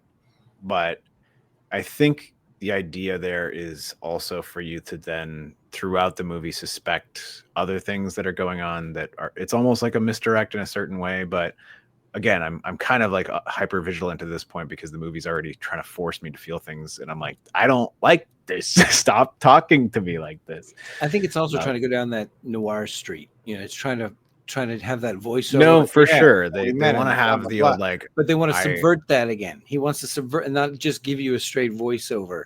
He wants to give you Yeah, like, oh, he why wants would you to that give- scene be there? he Blah, blah, wants it to be blah. like, what if the noir detective was sort of like a neurotic dweeb who is like also kind of annoyed that you can hear his thoughts Yeah. instead of it Oh, you being gotta like, do this? you know, like I walked into the room and it smelled like stale cigarettes and old lipstick or whatever. He's like, okay, so I guess I'm going to be having to tell you everything that's happening. So this is what happened. They don't even use the word dame a single time in this whole film. Or bra. So Perry tips him off. He asks Perry where Harmony ended up going, what happened to her after she left with the dude. He tells her to. I just got a text message saying, "Don't you dare poo poo kiss kiss bang bang." But I'm not. Was it from poo-pooing. Luna Don't Debonair? poo-pooing. it's from one of our fans. Robert Downey Jr. goes to the bar that Perry mentions, and she reminds him that they knew each other in school. In fact, they were there in the beginning of the film at the party, and then he has it sort of all rushes back to him at this moment. But what I have to say to you guys, if you had a crazy crush on somebody in your whole growing up, you would recognize that person immediately, right? Like I think that most people in my life even You think so? Did you Yeah, have a lot you'd of think so. fun? I mean, I have an example, like a real life example, if you guys want. Yeah. It's not even as distant from this to that as that to this in my real experience. So I was at a evening club, I guess you could call it, and I was drunk as fuck. And I dated someone for 2 full years, and was like, I love this person. And they came up and struck up a conversation with me. And the entire time I was like, this person looks so fucking familiar. Who is this? And then I realized partway through, because they kept talking to me like they knew me. And I was like, this motherfucker doesn't know me. But then I'm like, wait a minute, you do know me. You've seen me naked. Hold on a minute. And it clicked, but it wasn't like a full, like, I'm going to leave the conversation and come back. It was like within 30 to 40 seconds. But it still took me an embarrassingly long time because I was like drunk. There it is. And I think It can probably more happen. than drunk. It can happen. It can't happen. I think that and drunk I think has that to do with it too, because he's drunk when he gets there. He's drinking at the party. Yeah. that's what I was And going to also- say. Like I think Harry's like wasted all probably. Yeah. And again, And also that's just another like- scene, the dialogue is killer. You can't underestimate the power of a massive hairstyle change. If somebody like dyes their hair completely, sometimes it just like changes the shape and structure of their face. Also, like from like high school face to like mid to late 20s face, people's faces change quite a bit. So you can still like get that structural change. I was still embarrassed though. Like I was like, I'm an idiot. How did I not realize that I was talking to my ex-girlfriend? So I guess she had a massive glow up and changed a bunch of stuff about her face and hair. I don't know. I think that it was an interesting way to do this. I think it was more for the audience though, you know? But then we talk get the and they reveal flirt. that it's like, that was the same. And I'm like, oh man. So this character is an idiot. Which, you know, like that like makes you think the character's dumb. So you're like, But okay, I think so he we is have- supposed to be an idiot. He is an No, I idiot. know he is. That's Yeah, the point of the character. 100%. He's stupid. Like there's a line where he says, it's just like one of those book series. You just read a whole book in one day. He goes, oh, whole book in one day. Yeah, And he that's doesn't great. ever pick up on the sarcasm coming from Perry. Never picks it up. Yeah. Like, so he's either, like you say, on the spectrum, because, you know, like, doesn't get sarcasm, doesn't understand the concept, or he's just stupid. He is a very stupid character, right? Like, so yeah, I think that might be part of the problem. Is that people want him to be smart, but because he's cool, he's, you know, but he's not. He's an idiot. He's not cool an either. Though. He's a idiot. loser. He accidentally did good in an audition. Right. Yeah. Yeah. But I mean, Stumbled ass coming backwards from terms into of it. like a person going to a movie to watch a Robert Downey Jr. movie, right? They might not want the main character to kind of be a, you know, he's a little bit of he's not an incel, but he's kind of been friend zoned by this girl and doesn't realize, you know, it's like you're sitting there and she's crying on your shoulder and you got a boner. It's kind of uncomfortable. Blah. I think it, Right. You know, I think he's it's- that guy, right? He also calls it a Rodney, which I was like, ugh. Is that a thing? That's an 80s thing. That's definitely That's an 80s. thing. Okay. Yeah. That's Yeah, I remember that being a term for it. My brother used to I thought say it. I I thought it used was to have funny. a code word for boner, which was me and one of my exes would call it a burner. We'd be like burner, and then we went from burner to Bernard. So like if we saw like a handsome you man named walk it? by, if we saw a handsome man walk by, we both go Bernard. That is the same way that people will name a pet and then change the name of the pet to a new name every so often. That's an interesting thing that you did with boners. I think that's funny. We never went past Bernard because Bernard is not a word, but Bernard is a name. Yeah. they had we like do get it. titles like Sir Bernard, depending on the level. Yeah, we're like, oh man, Hey, this real guy's a high level. Bernardo over there. I thought it was an interesting character development that he sort of self-sabotages everything he does in his life, and we've kind of already seen that thus far. But he during this interaction with Harmony, they're kind of hitting it off a little bit after they realize who they are to each other, and then the friend is there, and she's like, "He doesn't want to talk to you," and then he ends up sleeping with her. They do that thing where he wakes up in the bed the next morning. This is a very he rolls straight over person thing to me. Is that like, Jason, you just said like they're kind of hitting it off a little bit, like they might fuck, right? Like that's like your mentality. Mine is like, oh, it would be so nice to like meet somebody from a long time ago and have like so much to catch up on and like talk about, and like not in any way think let's you go Jane home and Austen? fuck. Sorry. No, but I see what you're saying. It doesn't always have to center on these two are going to get together. They're Like- gonna fuck for sure. And I Yeah. do like the subversion of like the shitty, witchy looking friend who's just being like a straight up sort of like cuck the whole time. And you're like, Now we put okay, a place to put a sock. yeah. And That line. and she's like, yeah, but I mean, like, she's there to protect her friend, right? Which is like, Yeah. everybody needs to have a good like wingman to fly in to be like, get the fuck out of here. I think she calls him like, Until he's they like end buzz up- buzz fly, get the fuck out of here. We aren't Yeah. a couple of hunks of shit for you to land on or whatever. There was Until they also a end up couple being the one little. that fucks him. There's also Yes. a couple. I was chasing you away, and now we're in bed together. Yeah. There were a couple little fun moments during that too, where they point out indigenous Joe Pesci. Yeah, And- it's great. There was another guy that looked like an actor. Mexican hair Billy Bob plugs. Thornton, is that it? Hair plug Steven Seagal. Yeah. Yeah. Or was it punk rock Mexican Steven Bill- Seagal? Because he had spiky. I thought hair. it was. Oh, did you say? I thought he said hair plugs. No, I 'cause thought he his said hair punk was like rock. the- Punk rock Steven Seagal. that And, makes more sense because I was like, his hair doesn't look like hair Is it plugs. Cuban Billy Bob Thornton or Hispanic Billy Bob Thornton? It was Latino, I think. Latino Billy Bob Thornton. Yeah, but I don't remember. I didn't know if they were specific. Oh, and he might have It's said a- Indian Joe Pesci, like a person actually from India, but it was 2005, so I couldn't be sure, and the guy could have been either. thought he I said used to Native play this American game with Joe a friend Pesci. of mine where we would be like, we would point out people like that's that actor over there, like, you know, and then you'd like mix it with something else. And like there sometimes would be a fun one, like you'd see like two really tall, kind of like fat dudes, and you'd be like, yeah, over there by the two John Goodmans or something, you know. You'd like sometimes it'd be like a double, and you're like, nice.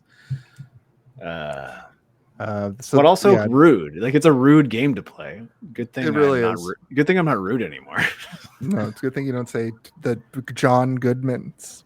I don't know. It depends on what your intentions are. If you're just looking for people who are lookalikes, you know, and that's not so bad. But yeah, if you're targeting their weight problems, it might be an issue. It was more like, yeah, it wasn't just like, yeah, it was the height as well as the girth, and also the hair color and facial structure. All of it has It kind of to do looked with like it. it. Might get you. Yeah, one looks like the version from Community, and the other one looks like the version from the Flintstones or whatever. Why are those the two John Goodman? What looks like images I Roseanne have?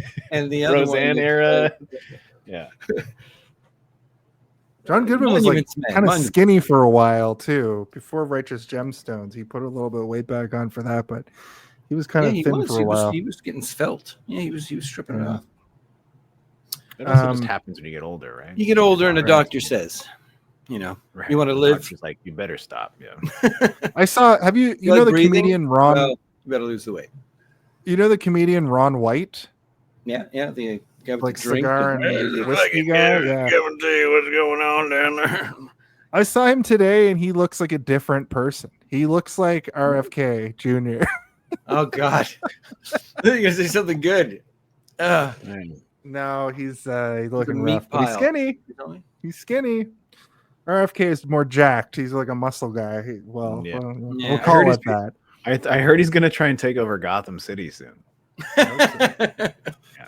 He's like, That'll make more sense too. to take care of the streets in Gotham, lower level crime. You know, hey, anyone who's promoting heroin use is a way to pay attention in university. Yeah. Put them in office. Put them in We're- the highest land in the We're land. gonna make sure that Batman is taken off of the streets and real justice will be brought to Gotham City. It's like, oh my god, dude, you get it? What are you? Oh my god, what is happening? We can talk about that forever. But Harry goes to see her the next morning. She's obviously pissed off. He tries to talk his way out of it, but she basically just slams the door in his face. They kind of have a lot of interactions like There's a this, lot of where door human slamming in persons- this movie. Yeah. To the point that when the finger gets cut off, I kind of wish that there was Spoilers! Like a retaliatory. I wish there was Come a on, dude. retaliatory finger jam. Because like she That's slams the another door again trope. and then again, and then like later on he slams the door on her. I'm like, it'd be funny if like he took off just a little nip of her finger too. Well, he goes like, We gotta "Move your go, finger we out gotta of the go with way. the door. I'm slamming I this gotta get door your right foot." now." Yeah. It's a thing though, because remember, Nice Guys, he breaks his finger and he slices his wrist. It's hand injuries. Shane Yeah. Black loves hand. Were there any hand injuries in Predator? I can't remember. Yeah. The Somebody Predator. takes an arrow Like to the his hand. wrapping of the hands. Yeah, the Predator has a necklace of fingers. Like, There you go. What about Iron Man 3? Did he have like a hand bandage at any point? yeah. We get some Johnny Gossamer explanation here as well that I made a note of, but I don't really remember why I made a note of that. We also are introduced. It goes back over to Perry. He talks about his gun. I won't say the name of the gun, but he does I can say it if you want. I'm allowed. No, I'm just kidding. Well, I had to cut it out last time. Well, that's because I said it in like a weird, rude way, Which and gun? then realized like, oh, maybe pants we gun? shouldn't. The F slur gun. No, the other Yeah, gun. the little gun.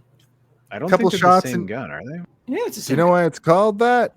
Couple shots and you drop it for a better one. Because later on he says too, he's like, it's a little gun I keep next to my balls.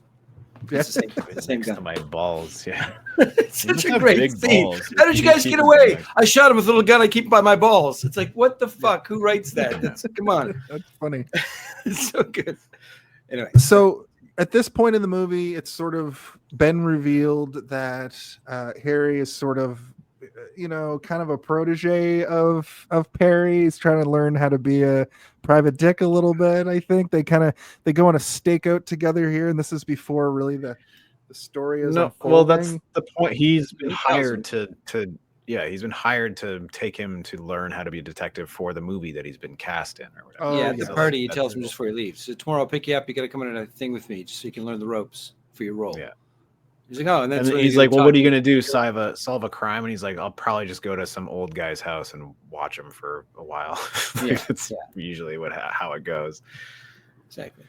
But as they So go, which in is there like to the- from what I understand of private detective work, that's a lot of what it is just following is all people it is, around and then just waiting until Sean's- they leave and timing. Sean's stuff cousin was a out. private detective, and that's exactly what it was.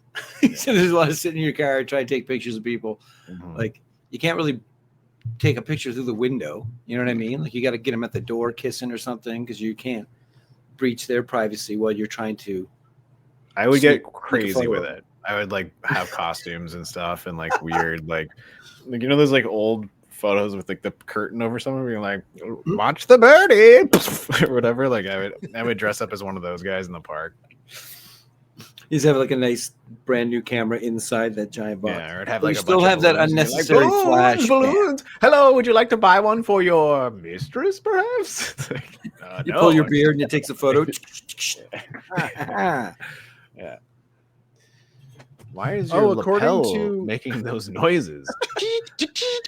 What are you talking about? My lapel doesn't make noises, you psychopath. Mental All right, note. gotta go. Quieter cameras. According to Roger Ebert in 2005, Val Kilmer based Perry's mannerisms on real PIs he shadowed, and his performance was praised for breaking stereotype about queer characters in Hollywood thrillers. The bar of entry is apparently very low because. So what does Because he just Roger played- Ebert know about that? Yeah, Roger Ebert's like, listen, I hang around with a lot of gay detectives, and I'll tell you right now, he broke In the LA. mold. Yeah. This guy fucking nailed it. As Wasn't he just somebody Harry who- in real life? If he followed a bunch of detectives around, he was Harry. He was doing what Harry did in the film. yeah. Oh, I mean, yeah, I guess so. what Art I mean to imitating say life, is- imitating art, imitating yeah. life. When I look at it though, I'm like, so he's just mostly playing a straight character, and then when he needs to turn on the gay for a joke or for like, let's just be gay now. Like that's why I'm kind of like this character I like that he's sort of like this masculine character that can shit kick people if he needs to and has guns and is able to take care of himself in like a dangerous position that he's in. But when you cast somebody like Val Kilmer, who is like, again, like a very attractive man, all they really need to do is like guss him up and make sure he's always well dressed and handsome, and then that's just all you need to do. And then he's just going to act normal, and he's going to act slightly more sophisticated than a straight man, and then he's gay. And people are like, he's breaking molds. I'm like, no, he's just acting like a normal fucking person. Well, it's like they removed part of the stereotype. So they removed like the lispy accent and the, you know what I mean, the limp and then the mincing kind of stuff. I think what you meant to say is the offensive parts. Yeah, right, exactly. The whole any stereotype is offensive, really. I mean, that's what I'm saying is they removed part of it, but they still kept part of it, right? Because they kept the whole, you know, like you say, when he needs to turn it on, he turns it on, or when it's a gay joke, it's a gay joke at his expense. You know what I mean? Like as opposed to but we don't see him in like a setting where he's being like his most authentic self. Like they don't go to a gay bar where he's like, right. And you never see him with a partner. You know what I mean? You never see him with like a boyfriend. I would something like that. I would have liked that to have maybe come out between the two of them, because by the end of this movie, they are sort of in this weird partnership, right? So it's like maybe he should have become more gay as he became more comfortable with Robert Downey Jr.'s character, and like, but at the end of the day, like his character, gay? I think that was what he was trying to break, was having the whole. I know, but like my issue, definitely gay. You know what I mean? My issue is that he's still a punchline at the end of the movie. It's not. Oh yeah, like I said, there are some. And even when they try to like force, like fist fuck you with that thing at the end, where he's like he beats up the old man, you're like, I get why they're doing this, but like time and place, people, this feels like you're trying to Spielberg an emotion into me, and it's really not working. In fact, I'm kind of like offended that you even tried in this manner. They could have done so many different things. And this, again, these are the issues that I have left field. Like, why is he going to beat up the father? Like, because he was also abused by his father. And I know, I get I get the connection, but still, it's just kind of out of place for this dude shows up in this house and sneaks upstairs and whacks a guy around. I mean, that entire storyline just kind of feels like it doesn't belong in this movie. And it's that sort of like the winter is thawing out, we're on a spring river, and the ice could crack at any time of like the early to mid 2001 to 2005, where they're still trying to figure out how to do these things without it being like super offensive, while also like still casting straight people, because there was barely any like out gay actors that you could cast that weren't campy. And even like they're like, you know, look to like a couple of years ago, like Nathan Lane came out just like a couple years ago, and you're like, wait a minute, Nathan Lane is gay. Like it's like, well, in like the if there's history of like Hollywood offensive comedy, right? Gay people were basically the last thing that was okay to crack a joke about, like up until like the late 90s, early 2000s even, which is why I could see why so many people in 2006, when this came out, were like, oh my God, a character who's not a punching bag of just jokes. You know what I mean? Like, because before that, you saw it's not right to make fun of anybody, right? But we can still kind of make fun of this group. Oh, you can't make fun of that group. Oh, we can still make fun of this group. We can't make fun of that. So that's kind of became the last punching bag. I mean, right now it's for lowbrow punching down comedy. It's still going on. Like, 100%. They're still punching down all the time. I totally. But you can see the evolution of like, well, back in the 60s or 70s, right? It was okay to make black jokes. And then that became more, as cultures and society becomes more aware and movements take place, right? Like civil rights movement, et cetera, that gets weeded out. It gets weeded out until finally in the 90s, right? It was still okay to make gay jokes in a movie. Look at fucking, what was it I just saw? Because I wanted to watch the newest one. So I watched, Bill and Ted. Bill and Ted. So I watched the old Bill and Ted. And like, there's so many jokes in that movie where they call each other fag and gay and all this kind of stuff that it's just like, and you, at the time, you didn't think of it. It was just a joke in a movie, whatever. Okay. But then, you know, I mean, you did. People learn things up. Well, people at the time is what I'm saying. I'm not saying me personally. I'm saying in the context of when it was made, that society at the time was okay with a gay joke, right? But Yeah, and moved I mean, this on, movie is an example of them moving in the right direction, but right, but it's still not it's enough, right? It's not enough. And like when I look at something like The Predator, where it feels like these same issues that I had with The Predator in terms of like using, you know, the R word and stuff as a punchline is the same exact thing that he's doing in this movie, where I'm like, Shane Black is a really talented writer and he knows how to structure a screenplay really well, but he also loves to lean into like, what's the most offensive thing I can say right now, and he will do it. And what it does is it poisons me to his older work, because you always find it in every single one of his works. There's like this little drop of poison where he's like, what's the worst thing I can say right now? And the thing that really sucks even worse is that it's almost always a character that you like, a character that would be still beloved if they hadn't dropped that little poison vial. Does that mean he wrote the line in the original Predator that Jesse Jason, Ventura we know what you're talking about. Just stop. I'm not gonna say it. What line? I'm just kidding. I'm wondering if he wrote that exactly what you're There's saying. a bunch of like- limp dicks. Yeah, I know. I Yes, know. we know what you're talking about. No, but that's not the point I'm making. I'm saying that You think he punched that one up? he might have punched that moment up Punched because that he's a one very down. likable character who says the most horrible thing you can imagine to these guys who are just as macho, I and think they he's only all look likable at to him you because like, he's a wrestler. I don't think he's a very likable character. I don't think that Jesse Ventura wrote that I'm just line kidding. though. No. I think you're asking Shane Black wrote that line. No, I know, but what I'm saying is like Jesse Ventura like seems like a pretty woke man, like overall in general, you know, like I feel like if that word was ever in his vocabulary, it was always probably being like, I know a lot of people and I love them, and I'm never gonna say that. And I live in the Baja now, and I don't say it anymore. down to the Baja. Right. So anyway, at this point in the film, we covered a lot of ground there. Good stuff. While tailing someone for a mock surveillance job, Harry and Perry witness a car being dumped in a lake. They try to help, but end up dragging a woman's corpse out. She's been murdered. They pulls her up. Is like, is she dead? No one dies in this movie. Stop lying. Yeah. Nobody died. And soon the duo are being pursued by the real killers, who show up for a second. It's like, hey, you there? Did you put this woman in a car? And they're like, uh-oh. Get out of here. I'm just looking for my mask. Yeah. Somebody's like, hey guys, we need help down here. We got a dead girl down here. Yeah. He's just yelling it out. Like, shut up. Stop yelling about it. Because like Val Kilmer is like, I shot her in the head by accident. Like, because he was trying to shoot the trunk open or whatever. Like, He throws the gun into the lake. yeah. What happens You when they threw my gun drag in the lake? lake? Yeah. When they drag the what do you think's gonna happen? It's a delivery. Yeah. Mhm. They drag the lake. Who taught you math? Yeah, his delivery on most things are pretty good, but it's like because 8%? his character, yeah, 8, yeah. Who taught you math? 8%? His whole delivery is, I'm smarter than you, but I can't believe how stupid you are. You know, Right. like Yeah, at first I thought that maybe we were on some sort of equal playing ground here, but I am leagues ahead You're of an you. idiot. Yeah. Yeah.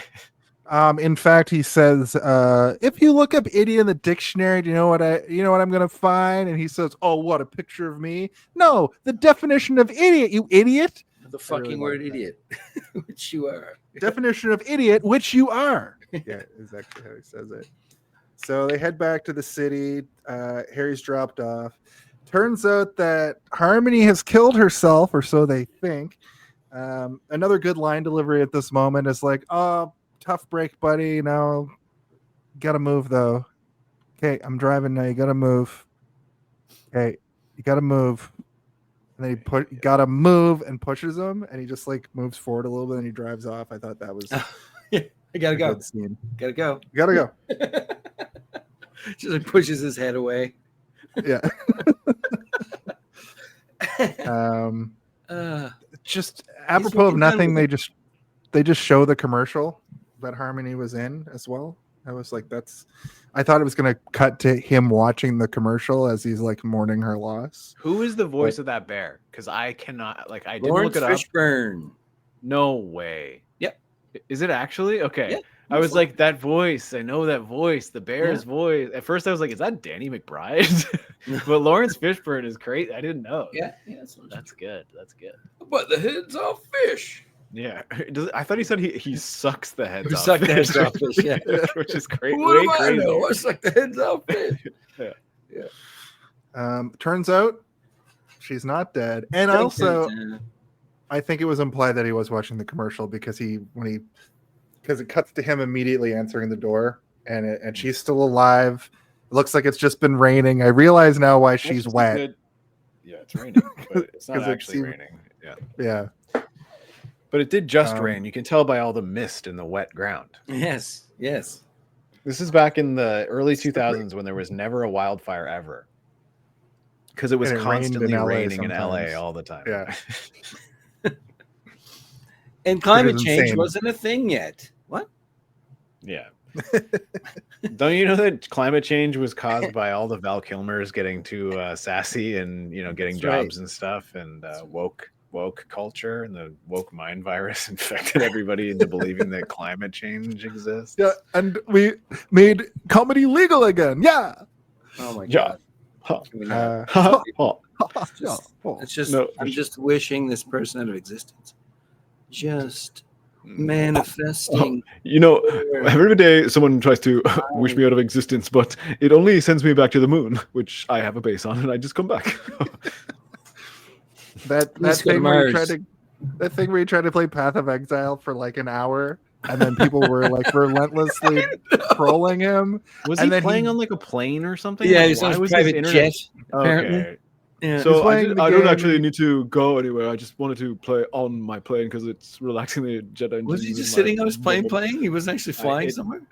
I mean, his camera and his audio were terrible. So if he wasn't in like high orbit, like why is you're a billionaire? Why is your internet? Maybe so he's shit? waiting for takeoff or taxi or something. Listen, if we can get a clear feed from the international, But they were Space brutal. Station, if you're a billionaire, why is your private jet's internet connection so shit? Starlink is and you own an garbage. internet company. Like that's That is satellite. all satellites. Yeah. It's most of I the don't- satellites. I didn't in our realize- in our orbit. I didn't realize how much joy I would get from hearing Elon Musk say the words, if you're just spamming in the chat, you're going to get blocked. Like that's like such like a pathetic thing to say for a billionaire to say. Why doesn't he have mods? One mod. Like it's just him, and he's like clicking it like He's trying to play and ignore. I'm going to ignore you. Okay. terrible. Back to the Right. game. Terrible. So we get a story of what had happened. Turns out that her sister actually got I killed. wonder if his mods were all DEI hires and he had to fire them. Sorry, my brain was still going off that thing we were just talking about. Well, now I'm riffing inside my head, but I won't. Harmony's sister is dead. We think that she, at this point, do we think that she killed herself? Yes, it seems like she might have killed herself. Spoilers, she did because of the convoluted plot that we'll get to later in the story. A plot that really didn't actually need to exist within this No. movie at all, which is like the movie could still exist Just a competently C-thread. without that. And like Just a the C-thread. fact that it's the most disturbing and weird, it's this issue that I have with a lot of movies where it's like, how do we give this a hard edge? Rape, child rape, why not both? And you're like, okay, Yeah. well, that's really a downer in your dark humor movie that you're making. Like the darkness of the situation is already there. You don't need to add that layer. Which again just ages the movie poorly, but like that was that's shocking already to me. In aging. fact, like It was so out of place that like when you're first introduced to it, I was like, what? Wait, Yeah. did I hear that right? And then I'm like, Exactly. okay, maybe I didn't. And then when it's reintroduced, I'm like, this cannot be part of the plot, right? It's a movie where a guy gets his finger cut off because somebody slams a door on him, and like there's like a whole plot thread of him being like, my finger hurts or whatever. You're like you don't need that in it. And the fact that I got to the end of the movie and I realized that if you were to just remove that completely, it would still exist.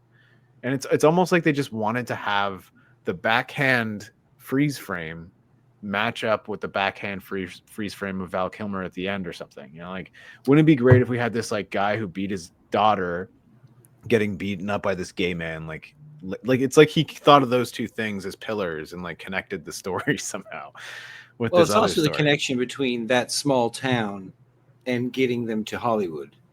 And then it also connects to his speech about Hollywood being full of broken people, right? Like it's Yeah, but there's so many ways that you can tell that story without that particular plot thread. And like it was worn out in the 90s. That's why you don't see it a lot in the 90s. And this is like Shane Black of you know, his heyday being the 80s, kind of pulling from that sort of like giallo, like revenge flick stuff, putting it in, injecting it, and then like it's not enough payoff emotionally. It's not enough payoff in any way for it to really exist there. And it's Well, just as outdated as like the gay humor.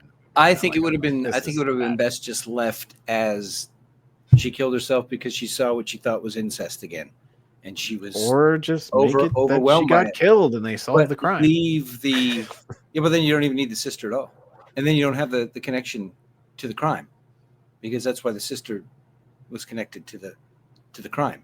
I mean, you can, I guess, but So you can have write to it as- have that C story. It didn't have to be the same thing. Maybe Mhm. she just went to Hollywood and got used, like as a by a producer or something, right? You can do the same thing. But I think the point is that or whole, she like, RoboCopped herself off a balcony like RoboCop Perfect. did at the Yeah. beginning. You know, like she got two fucking. she wasted actually and fell takes off off and Yeah. she has the suit. which also would kind of make it. I mean, but then I guess you don't get. But the what I think you Val didn't Kilmer need- beating up an old man at the end. Right. That's I don't think what you needed, because that one didn't seem to make a connection. Why is Val Kilmer going to the funeral of someone he barely fucking knows at all? See, right? this is the In part a that town in Iowa, right? So he's going to get on a plane. He's going to fly. Was his whole intention was to go there and just like slap the shit out of this old fella? Because, I mean, yeah, that right, is like, was that that is his- it is. Yeah, that is like 100%. that's his goal, just to go to the. So again, Because his- that wasn't needed, but because it was the story was summed up with she killed herself because of that. It's a tragedy. Done. So like I understand in terms of Val Kilmer's like being there. I understand it, and it's poignant, but it's weird in this. But it movie. wasn't needed, is what I'm saying. Like it wasn't. Yeah, but neither was any of the child doesn't rape. wrap up the story more so. Like, no, than it was doesn't. already wrapped up. You know what I mean? But I understand it, right? Like him, he talks about earlier, like his dad tried to beat the gay out of him when he's a kid, right? So it's like Yeah. he knows. No, what I it's get the like. connection. So and he never got the chance to beat his dad up. So he's like, I'm gonna go beat Seems this stretchy. girl's dad up now. Yeah, it is. But like, so is everything else. All of this stuff, this dark shit that is stretched throughout the movie, it doesn't really need to be there because it is primarily a dark comedy, right? And like, it's the least funny thing to put into your dark comedy is sexual abuse of children and homophobia. Like, you don't really need to. You can get playful with homophobia, but like child abuse, not really. Well, I don't And, think they no, tried to that crack scene any where he like jokes, though, scoops her based up and it's around- revealed, I had a real like visceral like ugh, But I don't completely think- unnecessary. Just you can talk about it, but don't like Where? make a whole scene. So it's right at the beginning. Yeah, she's talking about her childhood. Is and that where the sitting there dad and draws back to hit her? No, the dad comes in So and there's scoops there's the a sister shot up. later on where Oh, it's like, okay, yeah, and then her dad was having fun with this. With What the I'm other saying is, though, sister. they didn't try to make that a joke at all. They didn't try to make any jokes at the expense No, of child abuse or because you children can't. being taken out. Exactly. So I mean, in that regard, it's not part of the dark humor, right? Like you were saying, it's already a dark comedy. Well, yeah, but they weren't trying to make the child abuse part of the dark. I never humor. said they were. What I'm Right? saying is that you're detrimenting your movie overall by having it exist in the first place. Yeah, that's sort of. where I'm at with You it, don't too. need it to be there. There's so many No, other things well, you can do. But at the same where- time, that's where story the- chose, right, and that's yeah. the connection in the background. Okay, well, yeah, You of see course, Hollywood that's the story he chose. And what I'm saying Right? is that there are so many other options he could have chosen. That's what But- I'm saying. To work within that story of like sex and lies and deceit and all that, I suppose you could have gone another way. But I don't think it was a bad choice as a C story, as a background thread to connect those three characters. I think it was a terrible choice. Well, we disagree then. Yeah. Excellent. Yeah, there we go. Yeah. we can move on. Oh yeah, I'm not. I don't really. I don't really have We anything. can't else all to- like. the No, same we're thing. spending the rest of the episode until you guys find common ground. No, I'm kidding. You guys, So what should have it's good happened is like stuff. it should have been a gay kid who was getting fucked by his dad, right? Like Okay. then I'm like, now I get it. Yeah. No, Now it's closer to Perry's story. yeah. to I give feel like us the Perry payoff is what it felt like they needed, and they somehow like sort of like Frankenstein welded these things together, Yeah. and like it just didn't That didn't work. fit for me either. That Perry. And Perry doesn't really need it because He Perry's says already at the end. Whoa, there's some pretty heavy shit, eh? Yo, man. What? Anyway, he's just like, anyway, let's move on past that. yeah. But, like, Well, they do yeah. call And then it there's out. like the moment where he's like you feel like you're a big tough man beating up on a defenseless Big like tough person, guy. and he's like, yeah, I'm a big tough guy, and he says it like he's trying to reflect it onto him, being like, that's exactly what you did, and Yeah, like yeah. it all makes sense, we all get it, but it's like it just feels odd because It's unnecessary. It's weird. He's going in. I don't think that there was ever a Yeah, moment in the that's movie person. where I'm like, I need this sort of emotional resolution for Perry, because like, And it I was feel like based Perry on is one comment too. You know, how'd your dad treat you? Oh, blah blah blah. How'd yours treat you? Oh, you know, he might have said it in Morse code. He beat me, or he might have said he loved me, but Yeah. he beat me in Morse code, or whatever. So it was just a moment of like character building. So you don't really have to go back and have like Perry gets his revenge on his dad on someone else's dad, like yeah. who can't fight back. Like, yeah. So I agree that scene was kind of like, what the fuck is this? What is But that? I mean, in the grand scheme, like if that's what they're gonna go with, the child abuse stuff, then why not have him do it, right? Like who else are you gonna make do it? Nobody. He is the Well, one. the that daughter makes could have came sense. in with a bat or something. Yeah, but Yeah. she didn't. Kinda She was. fucking- It seems like she was kind of like healthily. She was like healthily kind of over that, you know, and like or like weakened enough that she's like She was I'll never removed be- enough from it. Yeah. Yeah, where she's like, I'll never be able to do it, and Perry's like, well, I guess I'll be the dad and go beat your dad up, Yeah. which is like fine, I guess, but like, yeah. Yeah. Anyway, we've Other kind of choices. talked about that, and we're not Yeah. even at that point yet. We keep talking Well, about we it. don't have to talk about it when we get there. Jason, yeah, when we get We've there, already we'll just covered it. skip over it. Yeah, we'll go right that's to what the I Home normally Alone do of it if all. we've already. So my Home covered it. Alone of it all is when gay Perry shows up and goes, oh, and beats the shit out of an old man in his hospice bed. So, why did she take her birth control this morning? She was murdered, Harry. And then she passes out, and then he puts her to bed. And there's that funny moment where like the spider crawls because he's like trying to like undress her, and it's not gross, but the spider crawls over her, and she wakes up, and she's like, "What are you doing?" It's like, "Well, there's a spider on you." And then, sees the leg. Sure, you just was grabbing my on her tit. chest. It's not a biggie. Yeah. It's not a This biggie. actually plays into exactly What? what we were just talking about, which is like she's complacent with sexual assault because Yeah. she was sexually assaulted as a child over and over again by her dad. And plus, I think that was a comment on the environment in Hollywood itself. All those parties where people just grab ass and tit, and it's no Yeah. big deal. Whatever, we're just Well, partying. Hollywood is full of spiders. If you would go as far as to such Yeah, a poetic okay. thing. How about this Their though? legs He goes fall in- off. Wait, what? he goes in he goes into the bathroom, she's like asleep, he goes into the bathroom to take a piss, and then he gets a call, and then he looks over and he sees the body that I guess the bad guys have just dumped it in his apartment because now they kind of have a patsy. That's sort of how I read it. And he turns and pisses on the body, which I laughed out loud at. I think that's like funny dark humor. Yeah. Yeah, and I Um, mean, like, have you ever been so hungover that you accidentally piss all over yourself, or like do something with pee that you didn't mean to, Yeah, of or course. drunk? I guess, yeah. So yeah, relatable. If you have a Hanging penis, out- like I assume if you're a woman, you don't pee standing up ever, so you don't accidentally pee all over the room. But if you're a man, it happens sometimes. There are If you're accidents too sometimes. drunk, or you're too hungover, or you slip, or something, like you're pissing everywhere. You can't stop once You you gotta go start. so bad you don't quite get it all the way out. Yeah. Before you One start. time, Ah, one God time, damn.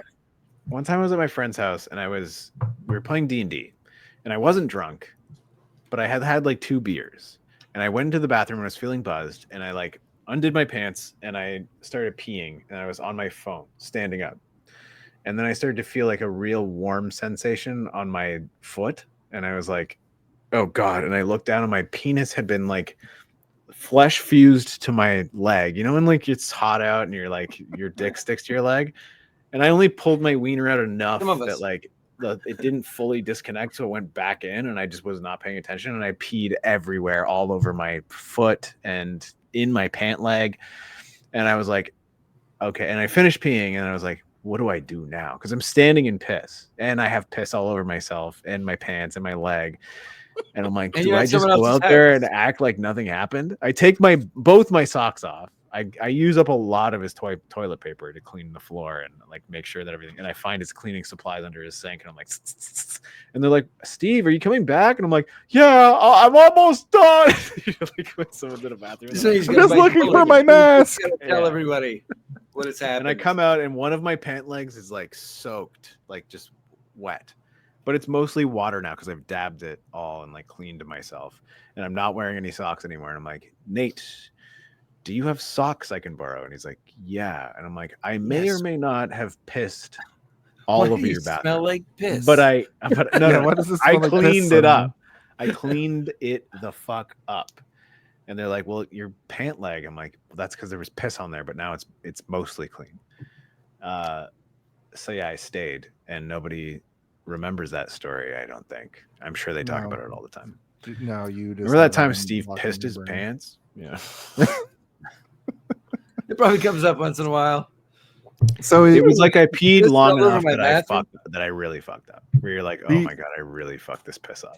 I've never fucked a piss up this much in my adult life ever. You roll in natural one sideways, literally sideways, all over my head.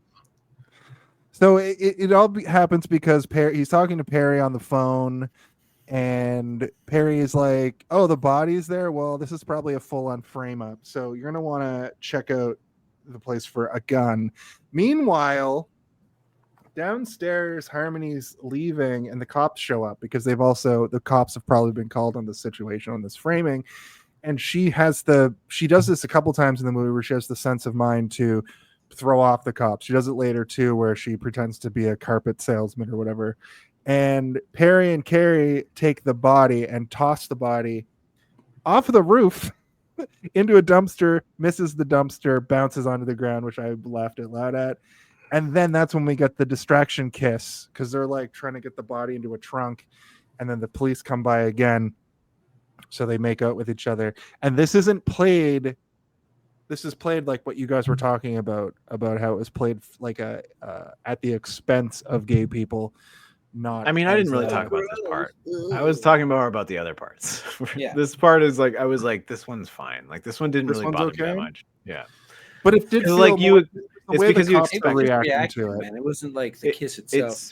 It's because you expect it. This is why it doesn't bother me, is because I expect this kind of shit from movies. Where like if a man kisses another man, the other man who's straight is gonna go ew, and there's gonna be other men around being like ew, look at these gay men. Like, so I'm like expecting this kind of shit.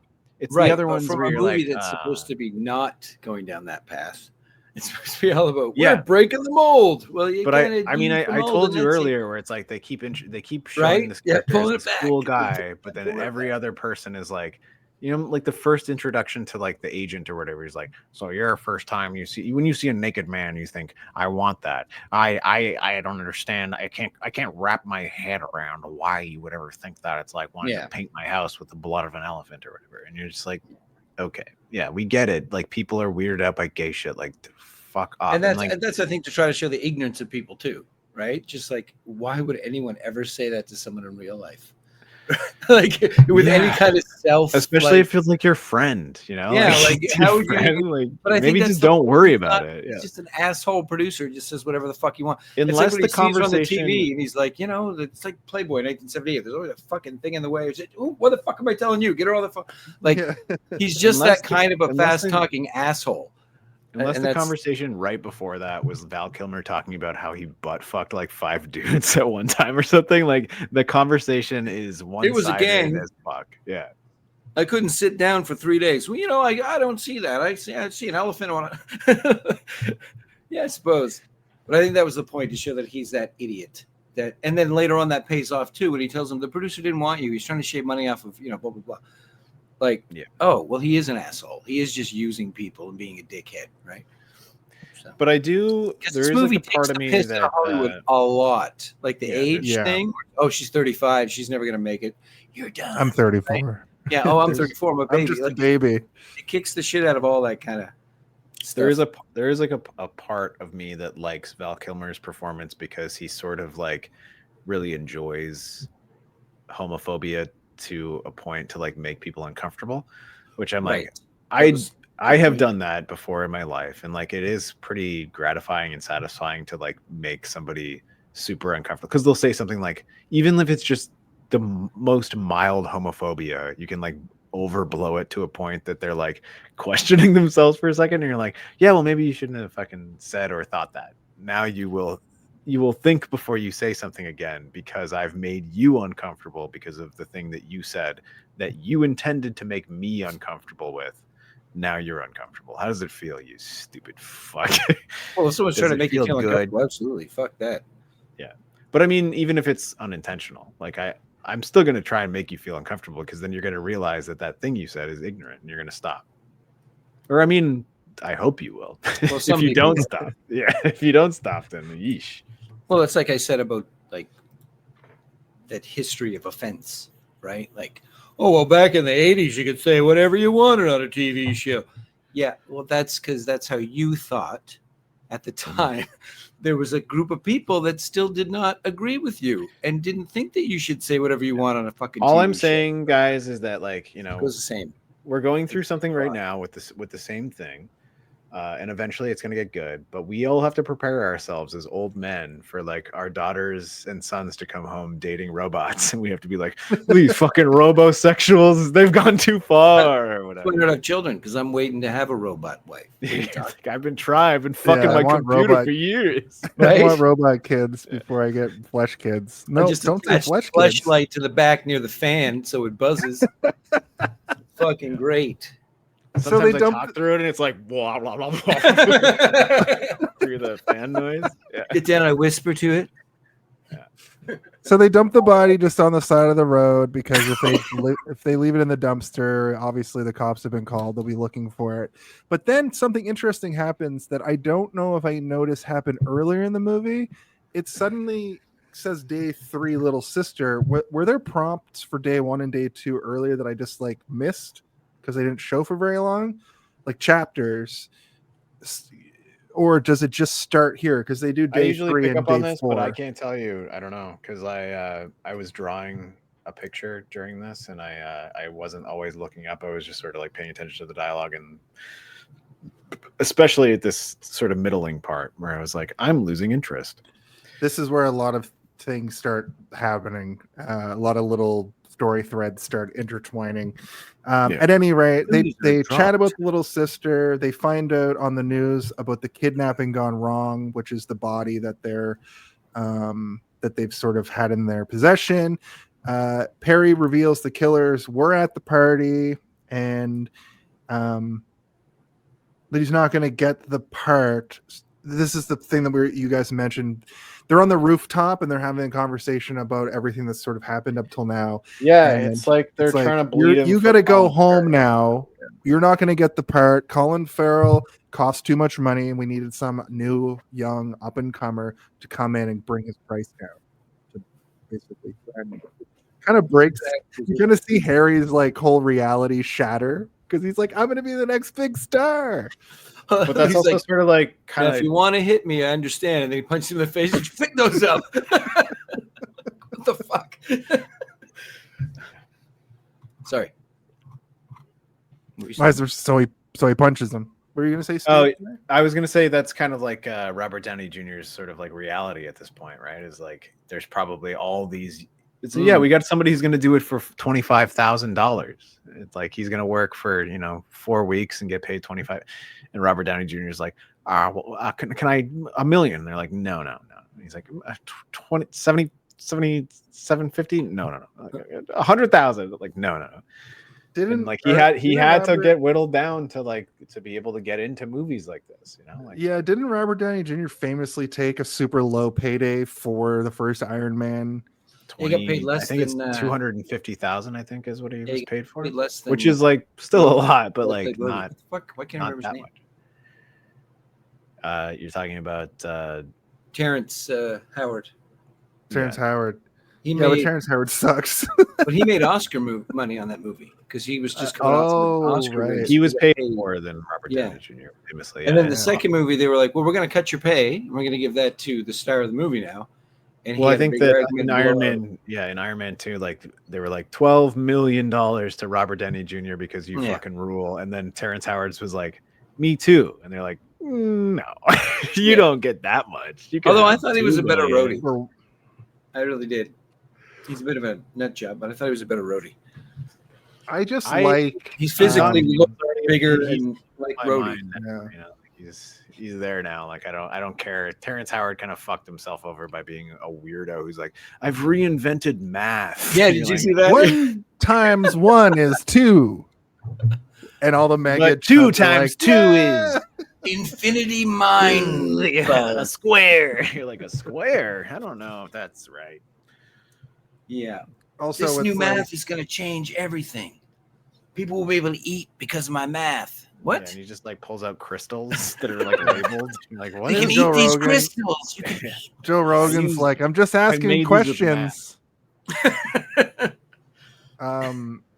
He Joe also Rogan basically- never asks questions. He fucking says dumb mumbles shit. baloney, and then people Just correct says dumb shit in an amazing. that's where that's where that whole math thing came about, and Yeah. Joe Rogan. I don't think that it is. I think that's just the one that people know because Well, that's when he talked about it in revealed his depth, big but he was that's, theory. that's well, where when he- Terrence Howard talked about, is what I'm saying. when he pulled out like his like that meme comes from. multi-page document and like at Yeah, the his beginning big of theory. Yeah. Neil deGrasse Tyson's notes being like, wow, I'm really happy that you're thinking about this, but take into consideration that everything that I say is a criticism of your work. And then it's like he's opening it and there's just like all these red bars of like Neil deGrasse. Well, they It's like, brought proving Terrence every- Howard back with Neil deGrasse Tyson after that first thing, and then Neil deGrasse Tyson is like, "Yeah, okay, you can say whatever you want, but you're wrong."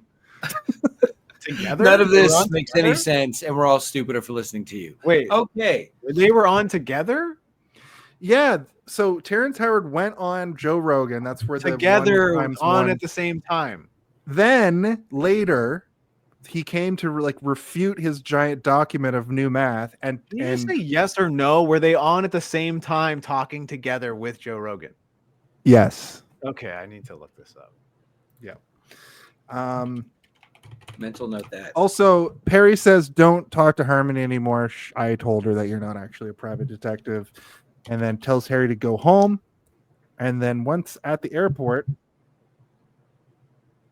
Harry sees a friend who I didn't know who this was. This somebody that he saw at a bar, or He met her at the bar that he first went to see Harmony. He walked in and she walks up and says, "Hi, what do you do?" Blah blah blah. And I think it's That was the same person because she's like, "I'm We're not on security." at the same time. You liar. You lied to me again.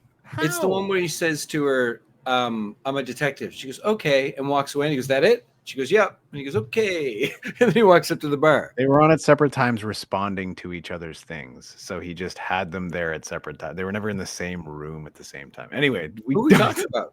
Oh, Terrence Neil Howard deGrasse and Neil Tyson. deGrasse Okay, yeah. A second there, I was like, what are you looking up now? What information did I miss? But no, you okay. I would have loved to have seen that because I would like to see how they would talk to each other because like I remember like them talking to What? I a thought that bald they were. monkey. I was interested when thought I they first were- heard he had theories. I thought, is this guy actually a science? Is he actually a scientist? I Is he thought they like- were on together because of the way that his reaction was shot. I'm sorry, Steve. I legitimately thought. So Jason, this that- is another example of how editing can trick This is- you.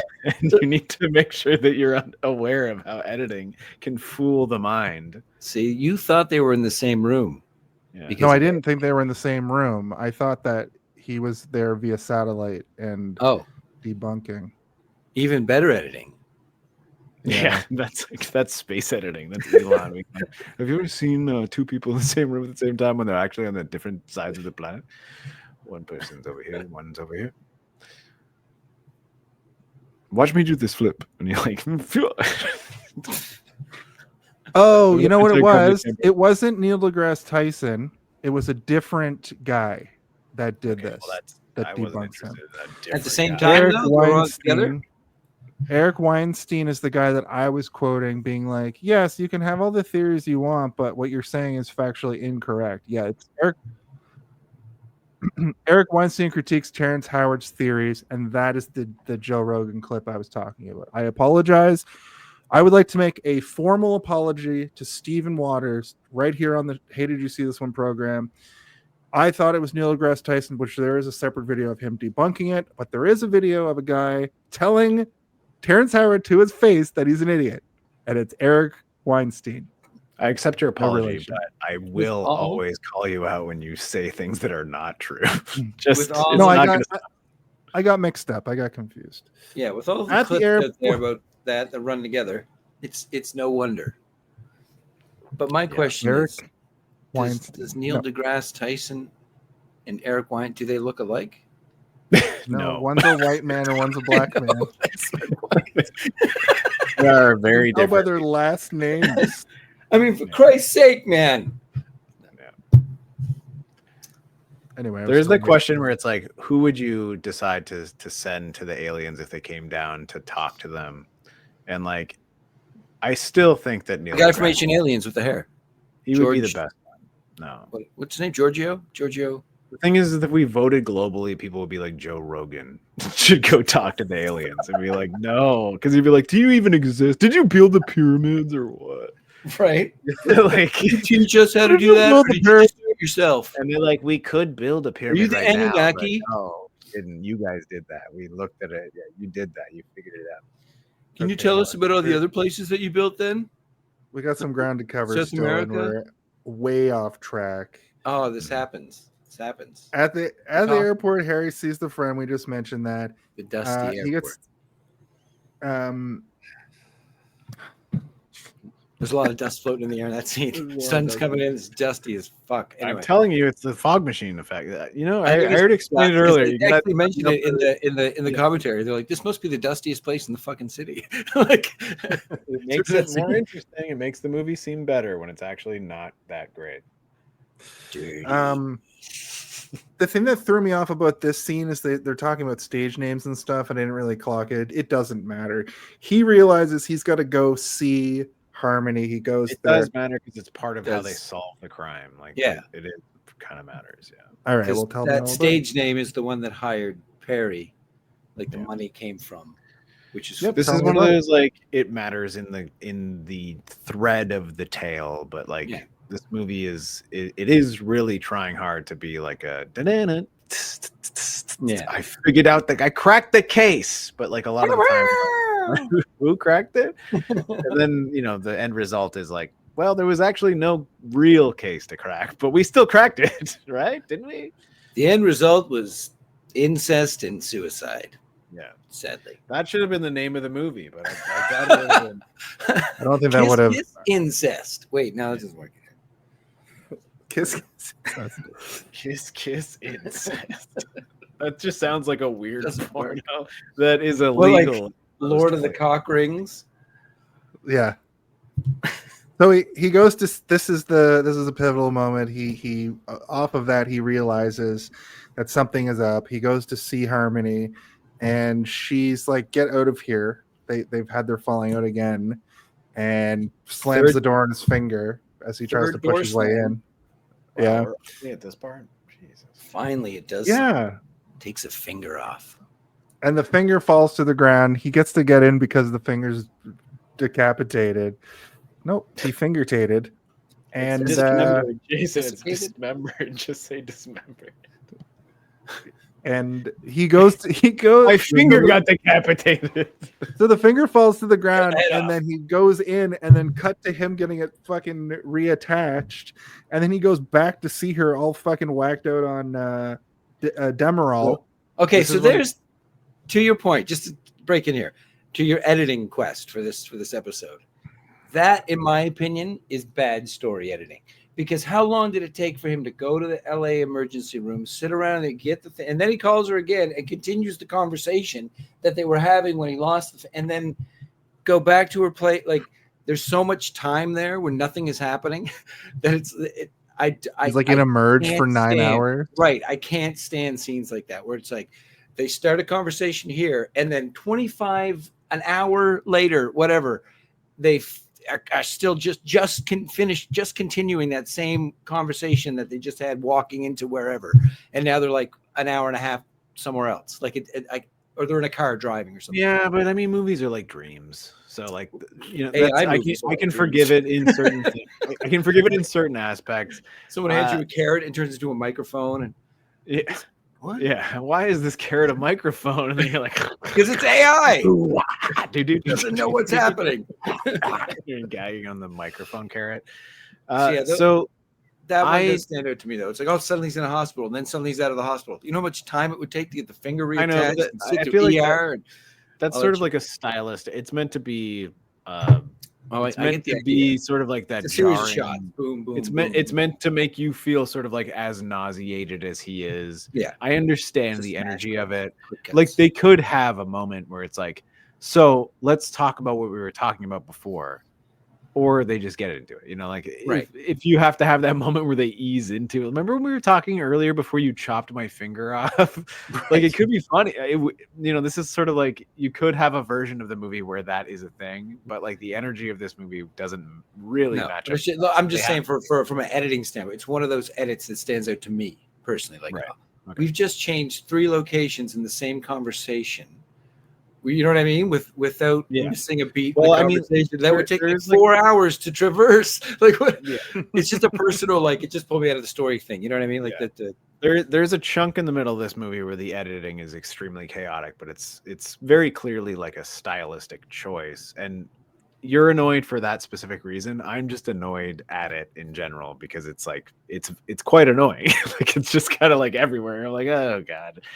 The movie's asking a lot of me. This right is now. where the story gets muddy for me too, because it's like Harlan Dexter is at the center of all this, the antagonist, and also he's in this porno film called Lord of the Cock Ring. So they go to a porn party to get more information, and then he's there, and the sister. It is nice to use old footage. Thought it for was his some of his old like reels and stuff. I kind of like Right. when they do that in movies, because like we're Yeah, so like used to now where they just like digitally de-age people and stuff. Yeah. Like we forget that there was a time where like you could hire an old actor from like 20 years previous to the movie you're making, and they were on some random TV show, and you could get the footage and just like stick it in.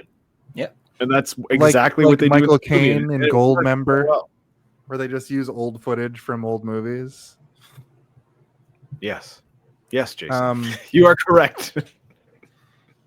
And then they also use a trope in this that I was actually thinking about, like a couple days ago, about how they'll in movie reference that this is not a movie or a book, but this is literally a movie, and they do that in this, and it's literally a movie based on a book. I thought that was But they also interesting. reference that it's a movie several times. Yeah. For example, the does scene he actually in the narration say, flashback. like, does he say in the book version of this happens? Does he say that ever? I don't think he says in the book version of this. That's too Deadpool, right? Like but- if he but like, they in the do book version of this story, this probably would have happened. Like that would be too much Deadpool stuff would be going on, right? There's one specific line though where with the old people where they cut to the flashback and he's like, I actually wrote it down because it's one of those like, oh, we're in a movie about making movies again. Ma Pa Kettle, I got a good idea. Why not put these two people in front of the mammoth fucking lens? Can you move out of the way? Thanks. Yeah. That piece, and then when they look do a back, like the flashback- camera, just like someone just say, "Get the fuck out of the way," and they move, and then the camera pulls in. That's That's very like at the end of the movie when he's we're making a remembered. movie here. Yeah. Yeah. That was when like he's right at the remembering. beginning. Yeah, At the beginning, I think that was my first alarm bell where I was like, oh, okay, so this is going to be a self-aware movie. Got it. But there's no self-awareness outside of the narration. So I'm like, and then the only other self-awareness outside of the narration is him talking to a webcam at the end, which I guess he's selling the idea to a Hollywood executive, maybe To Warner Brothers, probably. Yeah, 'cause it's yeah, a Warner Or Brothers maybe movie. it's just his video memoir. diary. Yeah, who Yeah. knows? Where he's now him and Val Kilmer in a happy Yeah. gay relationship, and we Maybe can- he's one of the first streamers. yeah. Yeah. He's like, and now I'm gonna play Fortnite. It was the actual first No, episode like, of Hey, now did you we're see this playing one? 2006. And I'm going to What's be the using story of Robert this Downey movie? Jr.'s Iron Man skin. I'll be playing Morrowind Yeah. on my Xbox.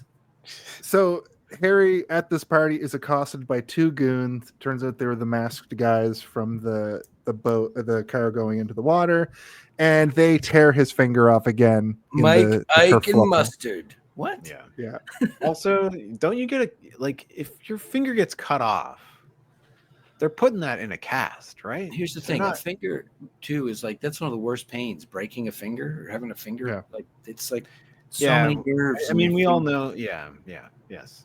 I mean, I've talked about this on every time we talk about like gore and shit. Me and Jason. Literally Jason, last week. all gore freaks me out, and I'm like, only two types of gore: eyeball gore and fingernails / fingers, and Yeah, you break maybe your a finger. toe every once in a while.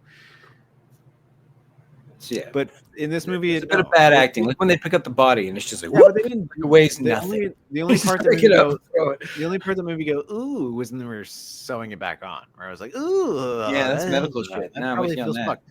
But like, Needles? I can deal with someone Blech. sewing up a leg Blech. or a gut or whatever. Like, it's all fine. But as soon as it's digits, I'm like, no, because I'm pretty clumsy in real life. So like, I always kind of like jam my fingers and things. And I'm always like, so much pain. So when I see it in a movie, I'm like, I know Well, that's what it exactly plays guitar. what that probably feels like. Maybe getting your Yeah. finger ripped off. Yeah, I know what that feels like. I'll never be able to play It's guitar like- again without that finger. It's like that thing where, guys, look around your room. Jared, look at your Mjolnir, and then imagine what it would be like to lick it without licking it, and you know what it feels like on your tongue. You know that phenomenon? Yeah, I have that with finger pain. Getting your finger ripped off. He's doing it right now actively. I'm looking around in my room and being like, what could rip my finger off? And how painful would it be? What could decapitate my finger?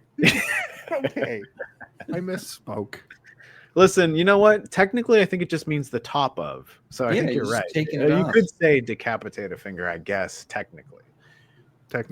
But I also could be wrong about that. So, fact check me, send it to Jason, and Don't pretend bother. he- It's the internet. It's all full of lies. It's all lies. Don't even It's try. all lies. All lies. Just vote. Don't where's even try. Luna Divonair? Where's When you Luna need Divonair to tell you guys not to bully me about?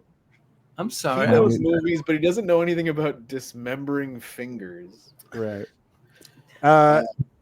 Detaching So they- digits. They figure out that the goons are going to go to Perry's stakeout. Harmony tries to warn them, but one of the goons intercepts, and she wipes off the gun that she grabbed from the goon and goes off to warn them. And there's She a handily shootout. deals with that guy too, by the way. Yeah, Knee in the nuts and then a headbutt. I would have been dead. The guy would have choked me out. I wouldn't have thought of that. Like I just got choked to death. Big dude on top of me. Like, go to sleep. Go to sleep. Like, don't fight it. I'd be like, okay, I'm dead.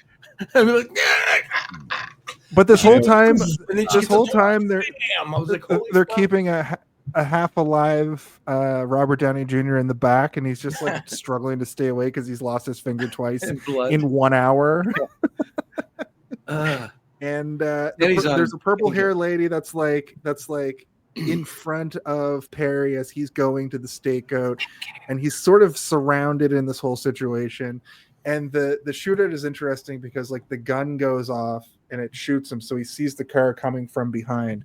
But then Robert Downey Jr. gets taken to like this house where Taken two. The purple- That's when Neeson comes into this script. Yeah. Yep. It's script, folks. He's like, I've got 2 sets of skills. and then he goes inside and like he's skulking around and he gets underneath a duvet, and the He's goon underneath comes in. Yeah, the goon comes in with the purple haired lady. He's like, you won't have to worry about this anymore, and shoots her.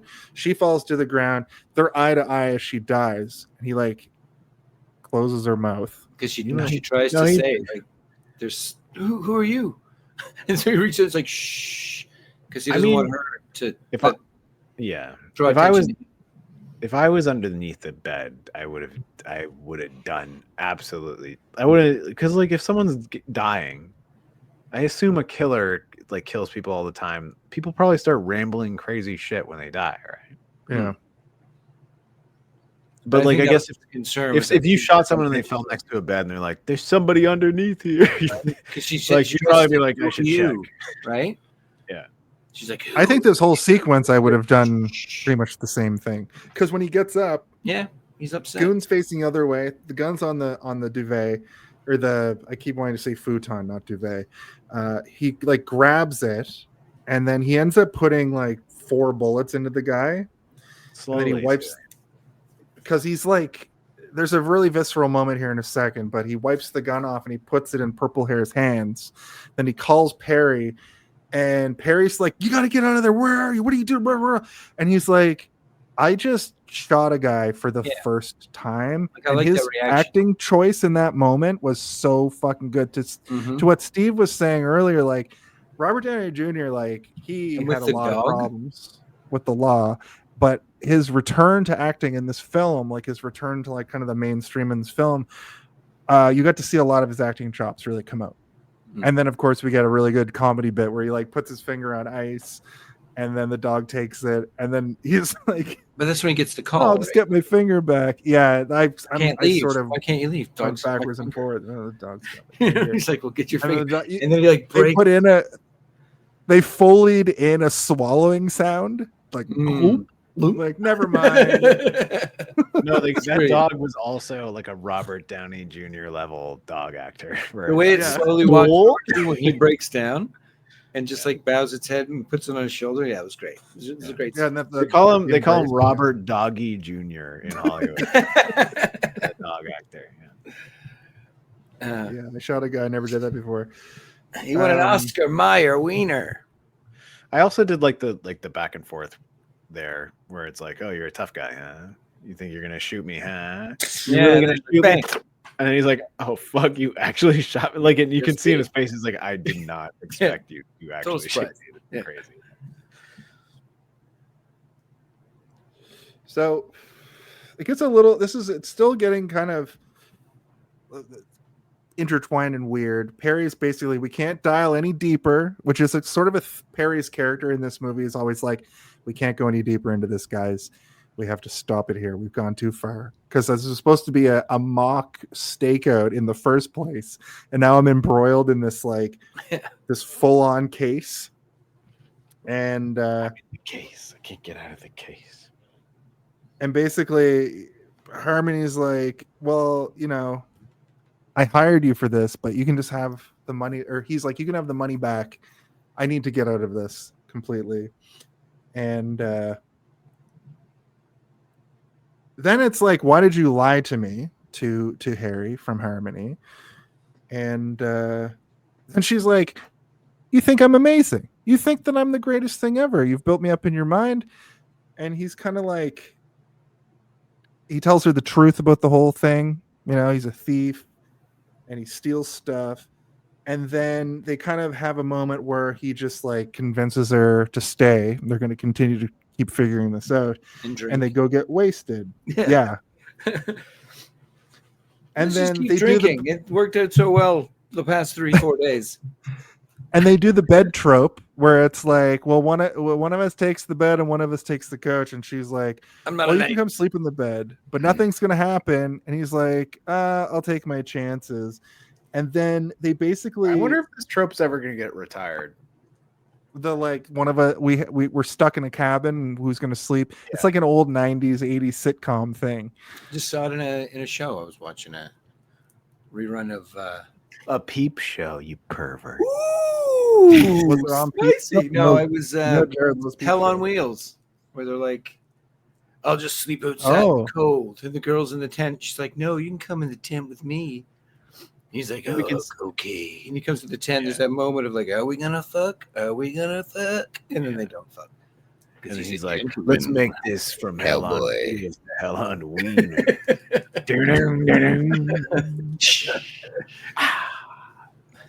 But through their shared memory of history, after he confesses that he's not a thief, she confesses that she slept with his best friend back in like high school, and Door slam. We got another door slam. This is where I'm like, door her finger got cut off too, right? Right. This is where the hurt tip yeah. should have gone. Yeah. But the door, it's like one of those hotel doors that like closes slowly, but also he's like, move your hand out of the way, which I thought was kind of funny. Yeah. Chuck Chutney. I bet you that he will never not ask somebody to move their hand out of the way before he slams a door for the rest of his life, which is kind of like a good thought.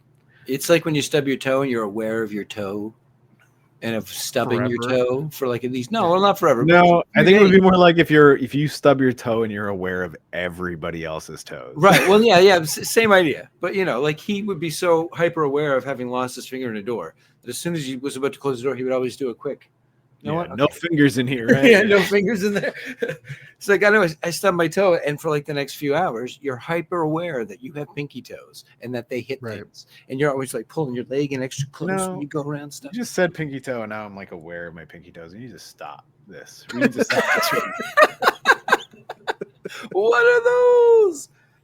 So what was interesting about this next bit is like he calls her. He goes outside. Or she goes outside. He calls her immediately to be like, "Was the girl who got kidnapped? Did she get raped?"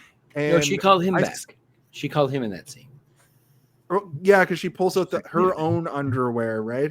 I still, to this day, don't know what the sexual assault element has to do with this moment. I think that was more a clue that they were holding the daughter somewhere in that mental facility. Oh. Right.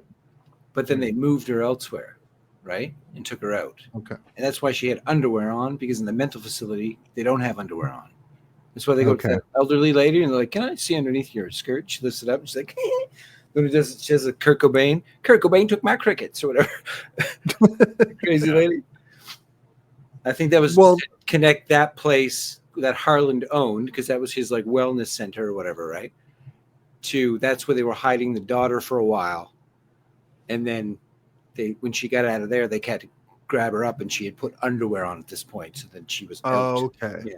Okay, I see what you're saying.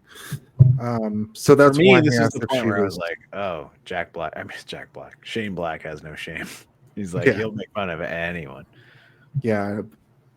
Because when they go, so it says day 4. This is another part where they put day on the screen. They go to the mental hospital, and I think that you're meant to think this person is like part of the faculty. And then when she's sitting in a way that you would think so, right? She's Yeah. wearing what looks like scrubs, and She's decorating like a little tree on the counter. Yeah. Because it is Christmas. This is a Christmas movie. Yeah. And then she drops also Iron Man 3. Yeah, also a Christmas movie. All of his movies. So Lethal Weapon. Lethal Weapon. He loves his Christmas. I will say this was the most subtle Christmas movie. It opened up with a little Christmas song when he's robbing the store. Right? Yeah. He's dressed like a literal elf. Both of the parties they go to are Christmas parties. It's a Christmas. No. Like they're all of Shane Black's movies are Christmas movies. That's not in question. But this is the least Christmas movie. Actually, Predator was a Halloween movie, wasn't it? Is it right on Halloween? I think it was. Changing up the theme. He's like, "What if I going to a different now?" holiday?" Next, I'm doing Thanksgiving, folks. Turkeys everywhere. Fucking blowing up turkeys. There's going to be he pulls a gun out of a turkey. It's going to be amazing. I have to step away for 15 seconds. Can you guys talk about the scene out back with the orderly? Yeah. Well, I can talk about that for 15 seconds. Because I think that was a good scene. It's got the where they're walking to the door, and he says, pros are like about 5 feet of space between you, so you can't take the gun away. And he turns around and takes the gun. That was kind of cool. Yeah. And then smacking him in the face. See how that feels? Like getting him back to smack the cold cocking with the gun. But then I think the actual surprise was the Russian roulette, which is funny because I just sent Jason a poster for a movie, and it was just basically suicide.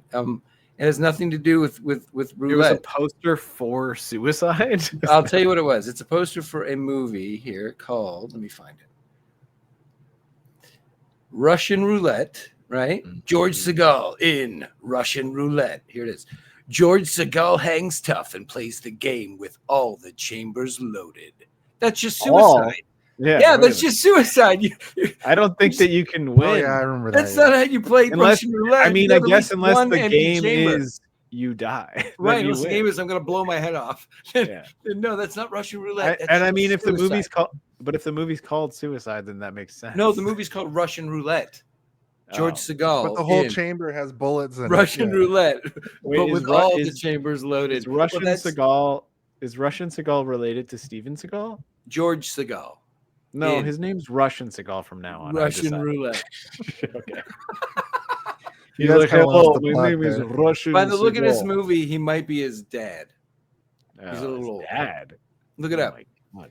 George Segal hangs tough and Steven plays Seagal. the I game. mean, you might with think that all just the because Steven chambers Seagal has loaded. been dyeing the fuck out of his hair for like 5 decades. I'm the greatest chef ever Oh on no, this this poster's from train. the days of the Is 70s. your impression of Steven Seagal just squinting? And also talking like this. And also, I'm a chef on a train. Remember that They movie? call me Train Chef or whatever. the- We're under siege. Was it Under Siege? Yeah. Probably.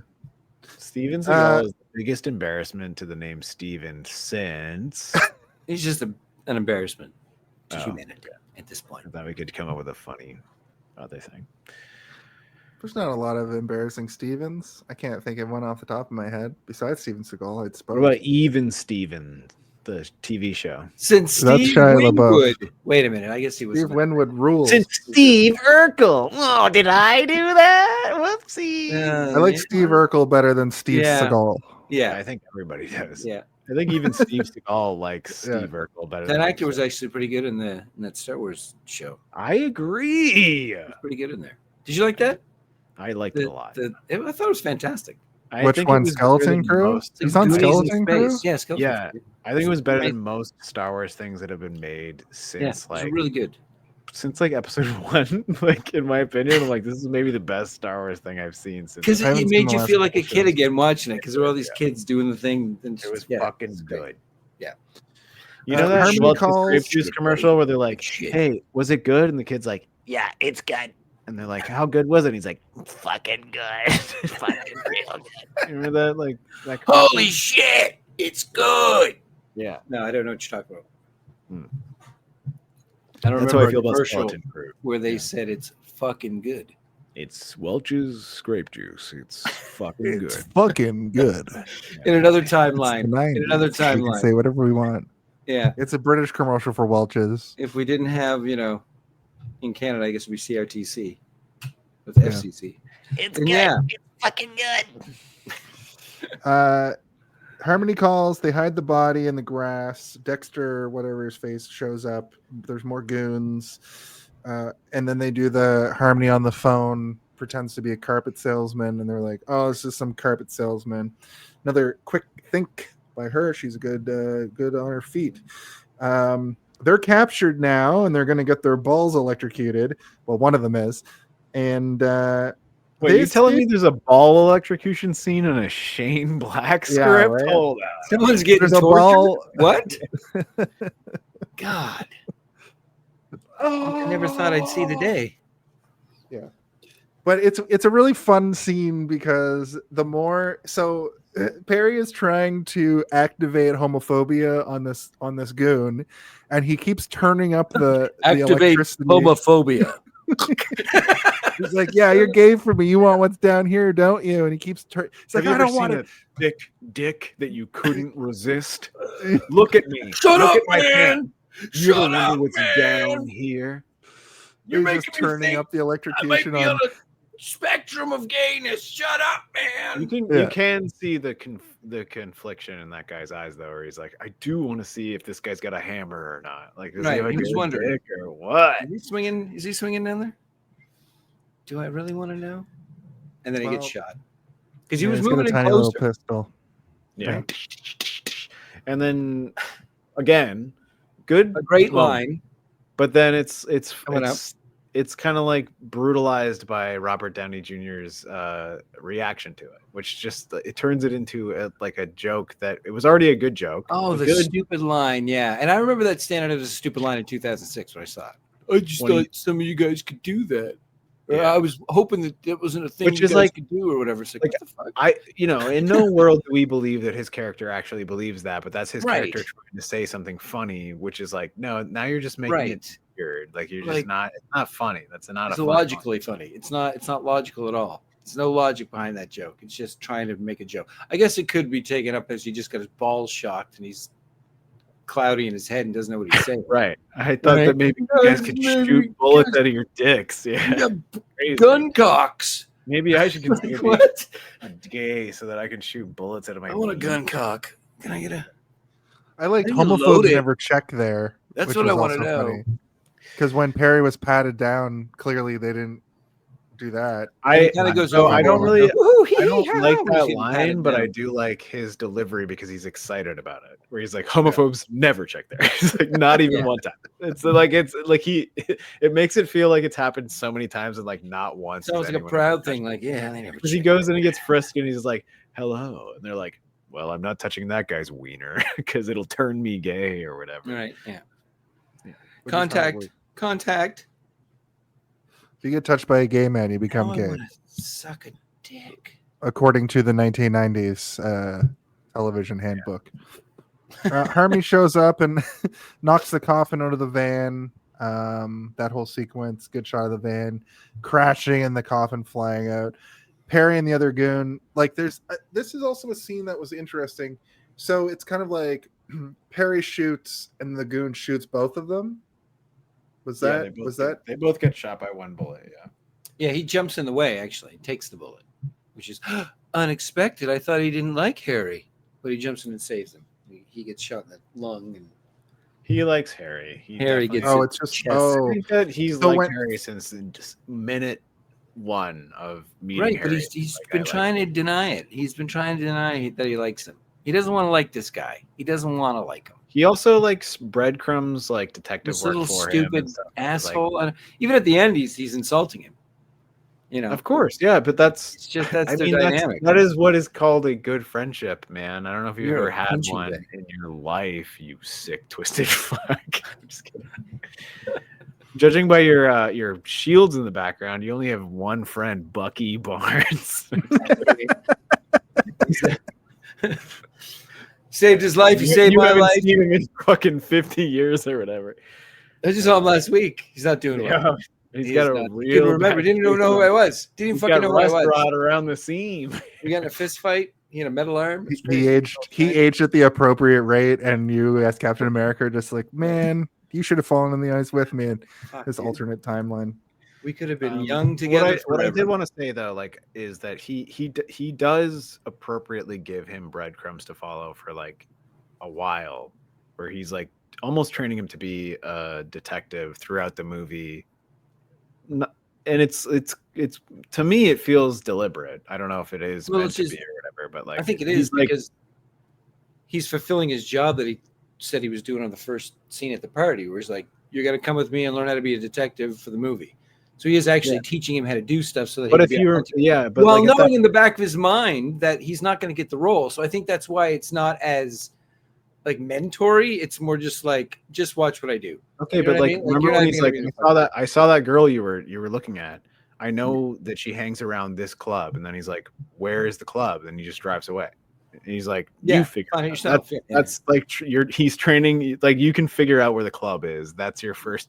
Your But that's first also lesson kind of is like, this are you an idiot? yeah. Like, You what- ask but it- somebody, ask that guy. Like, but also that's like that is like you're Get a a phone book. detective now. You can figure Yeah. out where it is. You know, like see, that's kind of how it felt.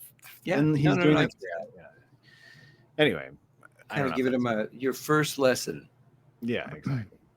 So Dexter comes up, almost hits him. He flies over the railing. He We're gonna grabs the call hand him of the Dexter corpse. the molester for the rest of the Yeah. or the molester. Sorry, Dexter the molester. And as he's hanging there, he's got a gun. He shoots Dexter after Dexter says that line that you mentioned earlier, Jared, I believe, where he's like, fucking magician or whatever. And then he has the weird And then fall. he also shoots the goon too during this scene. That goon that's like trying to circle back around and come. But this driver, this is he the hits- editing too. The driver, yeah, he hits the driver and he falls on the roof, and the driver's still alive. And they have that shootout like through No. the roof. Yeah. That I mentioned earlier. And they're Yeah, all so, done. Jason, like, Everybody's I- taken care of.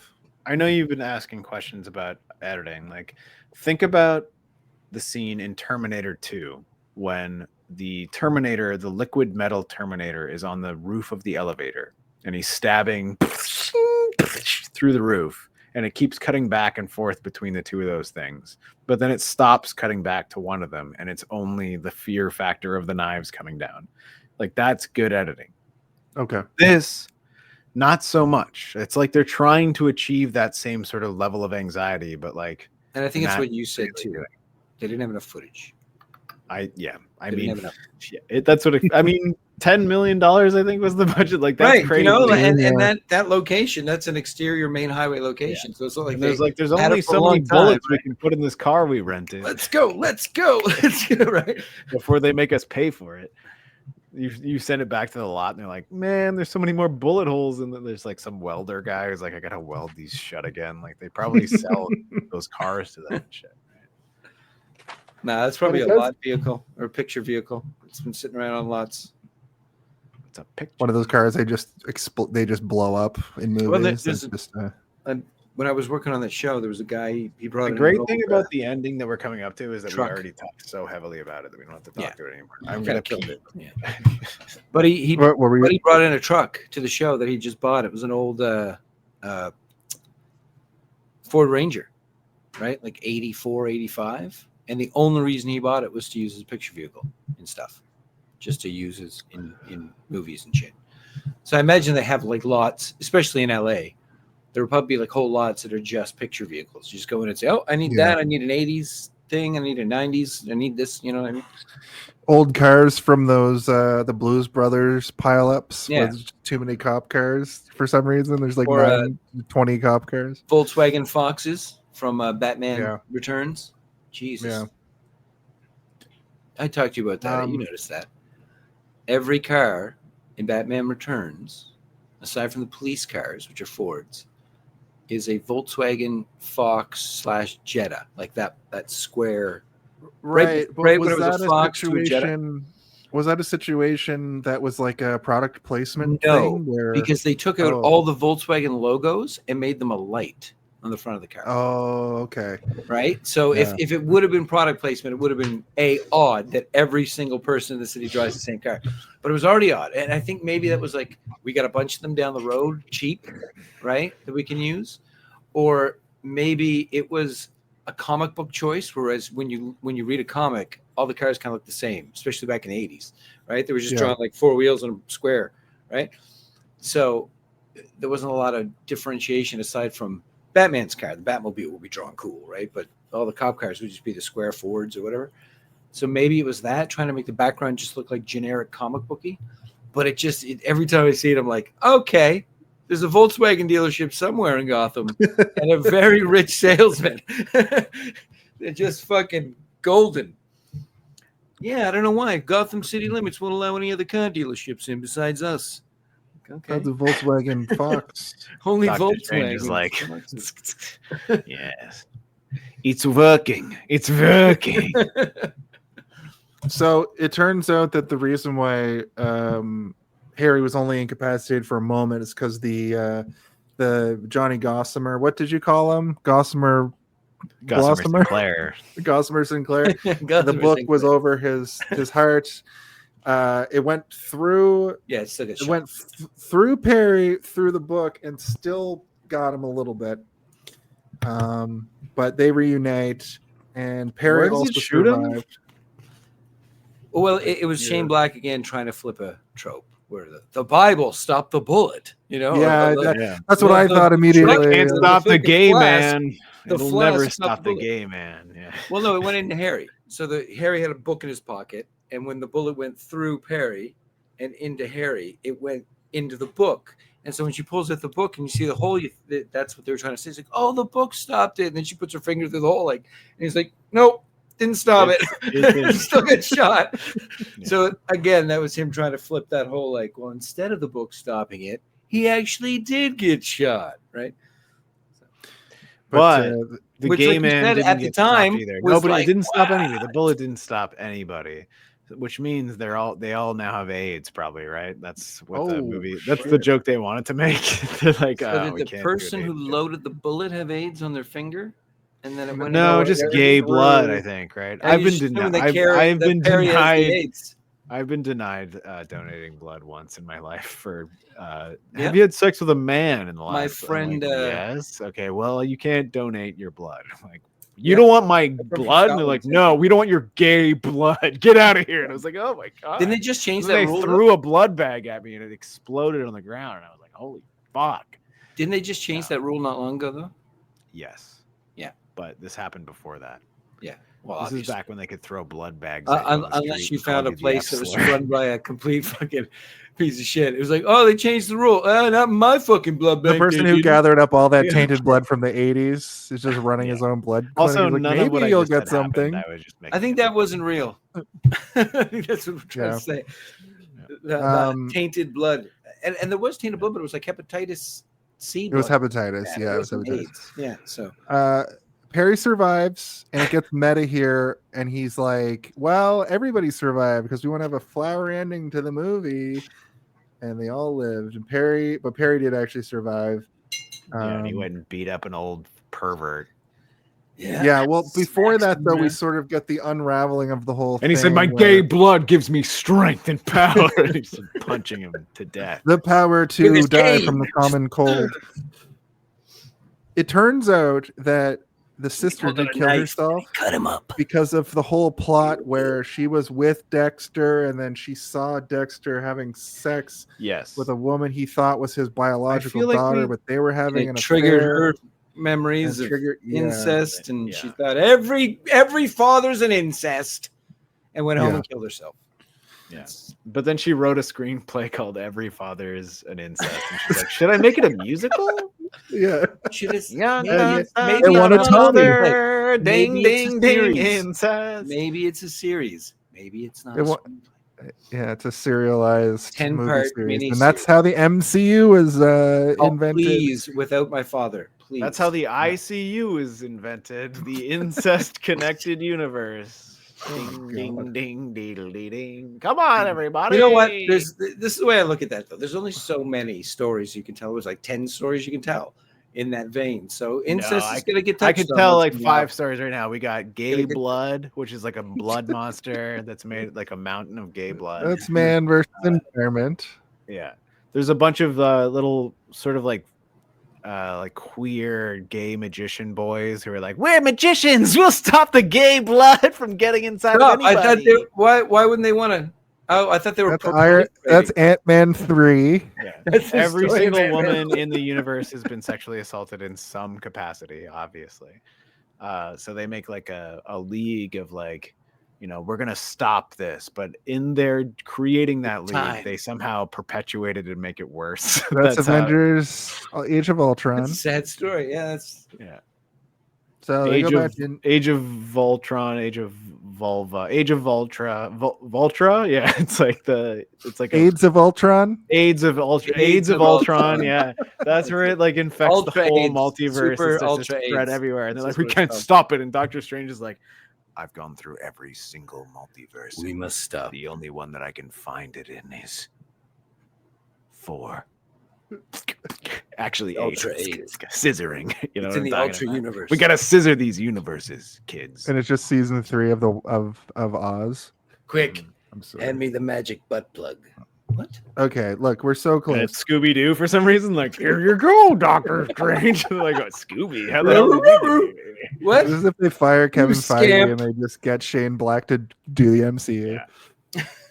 But it's actually gonna be Shane Black just fucking the MCU with his actual wiener. Like, he just puts all the films in a pile and does it. And he's like, "This is what I've come up with." It's an art film. I'm Avengers allowed to say the R Doomsday. word again, everyone. I figured it out. I went to every multiverse, and apparently ours is the only one we're not allowed to say it anymore. Okay. So they All go to right. Indiana. We already talked about all this. Perry slaps around the old man who was Harmony's real dad. And we discussed that. And then Harry works for Perry at the end. And we get that fun scene where we realize that he was a Twitch streamer all along. All along, he was the first streamer. He's the proto streamer. And that You is write the joke or film. did ChatGPT write that joke for you, Jason? What? No, I just said that off the top of my head right now. Jason has one of those neuro links, I think. Uh-oh. Do you think Elon Musk has a Neuralink installed and the ketamine is no? He has a neuro dink, and it's his I whole do. penis I do. just made my- of my robot job to parts. He's like, Make "I sure think it's AI is better. not a total asshole. I think my penis is better now. It's much better than it was." He's got a little chip in his brain that he's testing out to the fucking monkeys. We're like, yeah, it works. You don't have to put it in your brain. So Is that- I can tell you that I have had sex with at least 4 monkeys that I know of, but pretty good. Only made a child with one. Which one? I haven't revealed them to the public yet. It's called XX. It's like a double X. It stays on the moon. Yeah. It's not allowed on Earth. There's a quarantine. The first baby born on the moon. Moon baby. Moon baby. You guys know all about So that's the book film. that he's named after the character in the book. Well, you guys The changed my Elon. mind. This movie doesn't suck as much as I thought it did. It's a little bit better. And you too changed my mind a little bit on the story and the structure and how you write some of the editing was dicks. Yeah. Soggy dicks. It's just it has the same issue that Predator has for me, which is like Shane Black trying to get too funky. Well, with hold- the movie and Well, hold makes hold him on, feel like- guys. Before you sorry. get into that, Steve, let's do our final thoughts and our Home Alone of it all, and I'll explain what the difference is. Okay. Okay. Sound guy has to do the sound guy. If you had to pick one, what do you think the Home Alone of it is all? the Home Alone of it all? Can someone please tell me when the Home Alone? I really gotta When's the know. Home Alone of When it all? Is the Home Alone of it all? What is the Home Alone of it all? Now that's the Home Alone of it all. Is it? It is. Hey, Christmas music too. Yeah, So- that's the one thing that we on this podcast have in common with Shane Black is that we also every single thing Every we do is episode. involved with Christmas. It's just Christmas Um, all the time. Yeah. So the last time you were here, Jared, we used to do like the Home Alone of it all was the Home Alone of it all is the thing where it's kind of like in Home Alone, Kevin McAllister slaps down the blueprint. That end part where he sets up the House of Horrors Mhm. is sort of what you're there to see. We've posited that every movie has that, but we've wrapped that in to also have your final thought and rating. So I'll give it to you first, since you're the only other person on the screen right now. So your Home Alone of it all is kind of your where the movie gets going, or the part you're there to see. I already got it. Then your final thought, and then your rating. The floor is yours, sir. Home Alone of it all. It's a scene where he finally goes from the airport and he calls him on the phone and he says the line from before about the Johnny Gossamer books, where there were 2 cases and they always come together. And he finally says to him when they start to come together, your case and my case are the same case. That to me was the Home Alone of it all.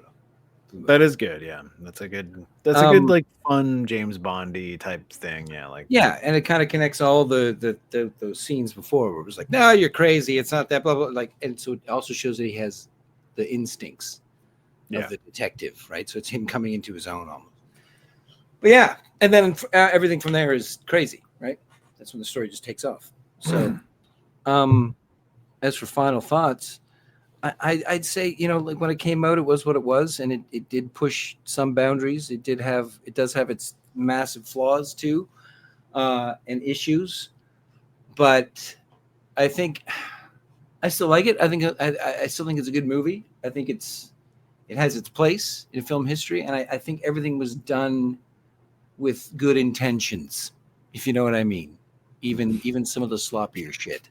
I think it was done with good intentions. Good But intentions intentions can't don't build a new house, Marge. Good intentions don't always work out. Exactly. Right? It's like what he wanted to do and what he ended up doing. I think might have been 2 different things. But it's still I still put it up there as one of the, and it's because it's the style of the script, like where I actually read the script itself. It's not written like a normal script. Like that's one thing they tried to pound into us in film school was, oh, you got to write it like this certain way because that's how every producer and reader is going to want to see it on the page and blah blah blah. But then every script that I've seen that the script itself was exciting, and the script itself was witty and funny, and kind of put you in the mindset of the writer as you're reading it. Are the movies that got made? Like another one was the movie with the Alien movie with the girl who lives alone in the house. There's no one to save you, or no one's coming to save you, or something like that. It was called Cloverfield Lane.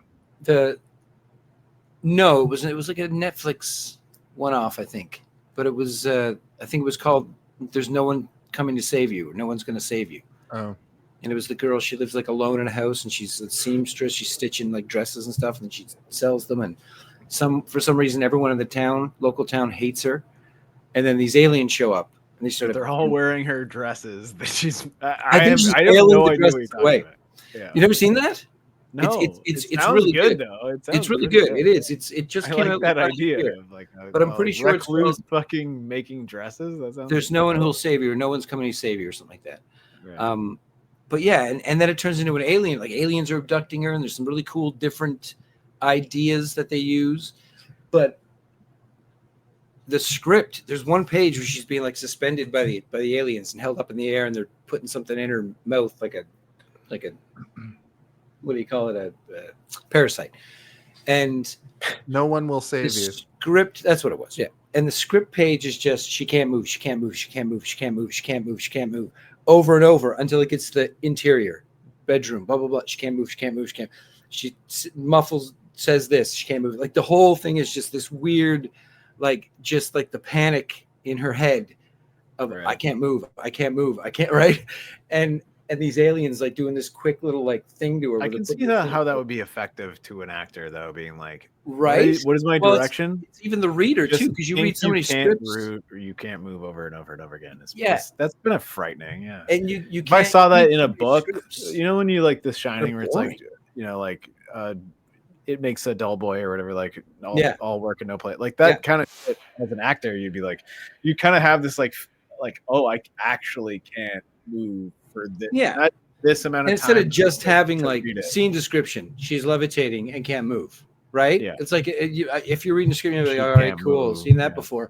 But the fact that the whole page was just that repeated over and over. She Well, if I'm a can't. script reader, I'm gonna go like, holy shit, right? This is what? It just pulls you Yeah. in, right? How long is this supposed So- to go on for? The cinematographer's like, if we put this light on her, it might burn her Every skin page if is we a put it for minute. that long. How many pages? I don't know.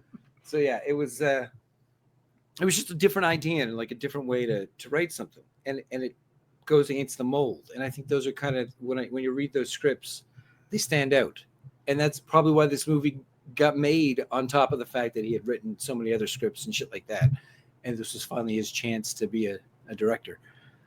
But yeah, Iron Man 3. Let's go. I'm gonna watch that later. I mean,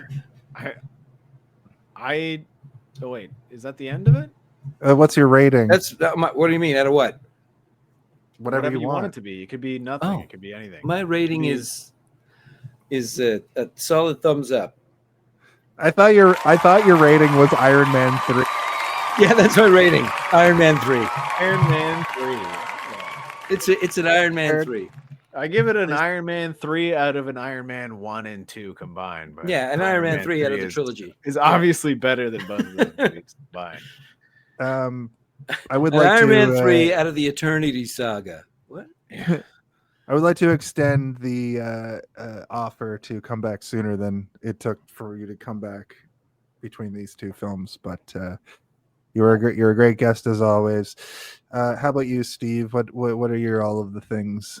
Well, when we started this conversation, I think I told you guys that I respect you both and I respect your opinions, and I don't want my words about this movie to be a reflection on how I feel about either of you, because I understand that this movie is good, but I have a lot of gripes with it that are outside of a normal person watching this movie. And that's right. I called you normal. I hope you don't mind me calling you normal. You calling normal? You guys are a couple of normal fucks. Normies. Look at these Yeah. This guy normies has over two here. Captain America shields. These guys are cis, white, male, and most importantly of all, normal. Is this normal? Ugh. Is this normal? But talking to you guys about it, I sort of understood a little bit more why you like it, which makes me like it a little bit more, because like I had very specific reasons why I didn't like it, and I haven't seen this movie since I saw it in theaters, like when I was a child, literally. And I remember, thinking like, this is great. This is what film is going to be. And I am so happy that that's not the case, because this movie kind of makes fun of movies. It makes you feel dumb for liking movies. It tells you what to think when you're watching movies a lot of the time. It slides into that perspective of being like, oh, I bet you're going to think this, but you never thought this. And, like, fine. But like, that's just the movie giving you a middle finger, while you're also kind of being like, yeah, I already knew that. So how about I give a middle finger back to you? Like The Last Jedi movie. Yeah, we don't need to talk about Star Wars right now. I can get into Star Wars at any point, but right now we're talking about Kiss Kiss Bang Bang. Bang. I'd rather watch Chitty Chitty Bang Bang, because at least that movie makes me feel nice about my childhood. This movie kind of makes me realize that a lot of my childhood was flawed, which I kind of appreciate a little bit, because I saw this movie with people that hurt me when I was a kid. And watching this now, it makes me remind myself, that younger version of myself, that like, it's okay. They're gonna get better. But at the time, it wasn't really that great. Like, it was kind of shitty. Like having people who thought that, these characters were idealistic and the gay character was funny, whereas in reality, the idealistic character in this movie should be the gay character, but it's written so that the gay character is a joke, and the idealistic character is the fucking idiot who doesn't understand anything until the very end, where it's like, we can all watch it now and be like, oh no, this guy's probably going to be the real hero. And I can appreciate that slap at the end because of that. But at the same time, we've talked about it over and over before. It really doesn't need to be there. It really doesn't need anything to do with like the thread of like the horror of the story. It just really doesn't make sense. But watching it with my partner, we were both kind of like, what is this? Like, who is this for? And then Danny said, like, when did you watch this for the first time? I was like, I don't know, when I was like 15, 14. And Danny was like, yeah, me too. And I thought it was the greatest thing I ever saw. And I was like, me too. And they were like, I think that we've outgrown this fucking movie. And I'm like, yes, we have. That's what it is. Shane Black has always been a movie writer for 14 to 15-year-olds. And, that's fine. That's completely fine. This movie is made for a teenager who's crossing over into like, I'm watching these movies that are meant for kids into like, I'm watching movies that are meant for adults. And then there are movies that are meant for adults. This is the bridge. That's what he does. And he's a very good bridge director. And I applaud every piece of writing and work that he's done to show kids Disney to Predator, like he knows how to do that very well. But I don't think that he knows how to do anything like well beyond that. And I mean, his filmography and writing kind of, I think, proved my point for me, if you just look at it. But I didn't hate the movie. I just kind of was annoyed that I used to like it a lot, which is like, why did I like this? That's kind of how sorry. Why did I like this? So if I had to give this a rating, I would give this a Mike White. As in, go watch anything by Mike White and just forget about Shane Black for a bit. And then come back and watch some Shane Black when you're done. Yeah, I think you're close to the mark there with the he makes 80s action movies, because that's where he started, right? Yeah. He wrote Lethal Weapon, which is like the definitive 80s cop action movie, right? And I'll go on and say again, like Iron Man 3, I think is maybe one of the best Marvel movies, period. Because they got somebody who knows how to make a movie to make the movie. And I know they've done that many other times. Yeah. But it also he knows how to put some heart into his characters, which is important. And this movie, it does have a lot of heart in the characters, but at the same time, it kind of like misses the mark with some of the more important characters, the ones that maybe he should have focused on. like the character that I connected the most with, who is just a big gay meatbag who punches people and then pretends to be really gay when he needs to get him out of a sticky situation. Let's be really gay all of a sudden. Oh, sorry, I forgot I have to clap from my side. I know you hate clap.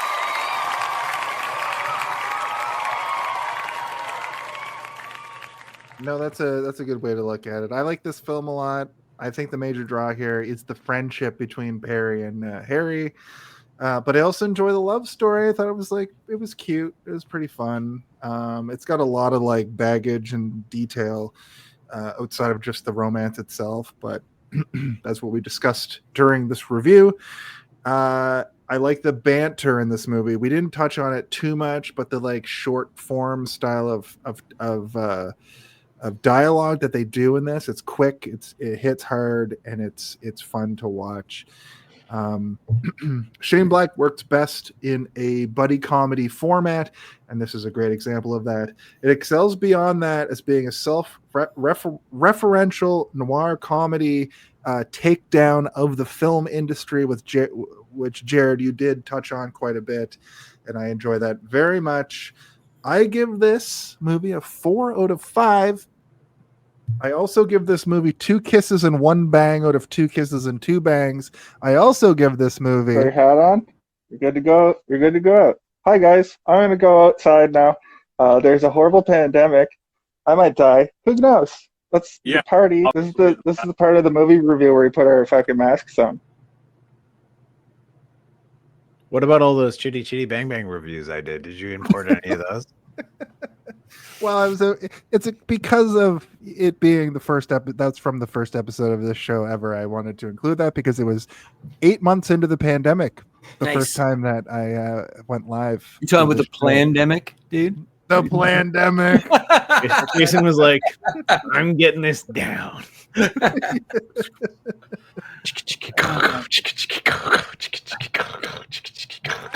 Yeah, it's use the term pandemic, and I threw it in my mouth. That's our show for tonight. Before we get out of here, we have one last thing we have to do, and we have to talk about what's going on in our lives. It's plugs time. All right, let me just plug this in right here and.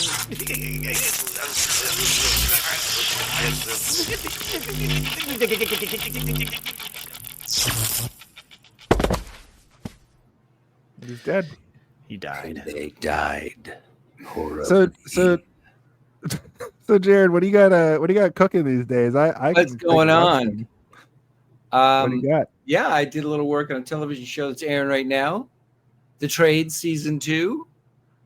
I was in the office on that one, doing a little bit of DGC work, Directors Guild. And I got a song on the show, episode 5, during the weld-off scene. They used one of the nonstop action songs, so that was kind of cool. And I'm currently writing a screenplay that's going to picture in a couple of months. We're in the pre-production phase, but word is going out for employees who want to work on it. But yeah, it's things are happening and doings. I'm working on a short film as well with one of the people one of my bosses from the other show, The Trades. So yeah, things are going and happening. But if you like good Canadian comedy, check out The Trades Season 2. I'd also like to second The Trades. It shocked me at how the first season was great.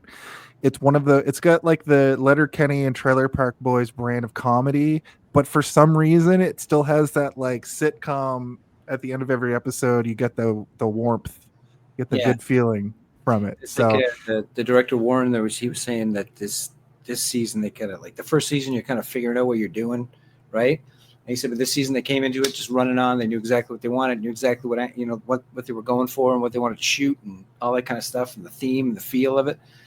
And yeah, so it is a better season. There's one of the most effective horror movie episodes of a sitcom I've ever seen, where it's both suspenseful and horrific, but also disgusting and weird and funny. So I'm really enjoying this season, and I can't wait to see. Ops. What's it? Ops for Atu. Yeah. It's the one where they all eat the poison food because he puts out the fucking redneck charcuterie or whatever. You know, like my grandparents, my parents, they always told me to get into the trades, but I really haven't got into it yet. And I've been trying. I've been trying my hardest, but I can't do You got to go to trade school, bud. No, Yeah.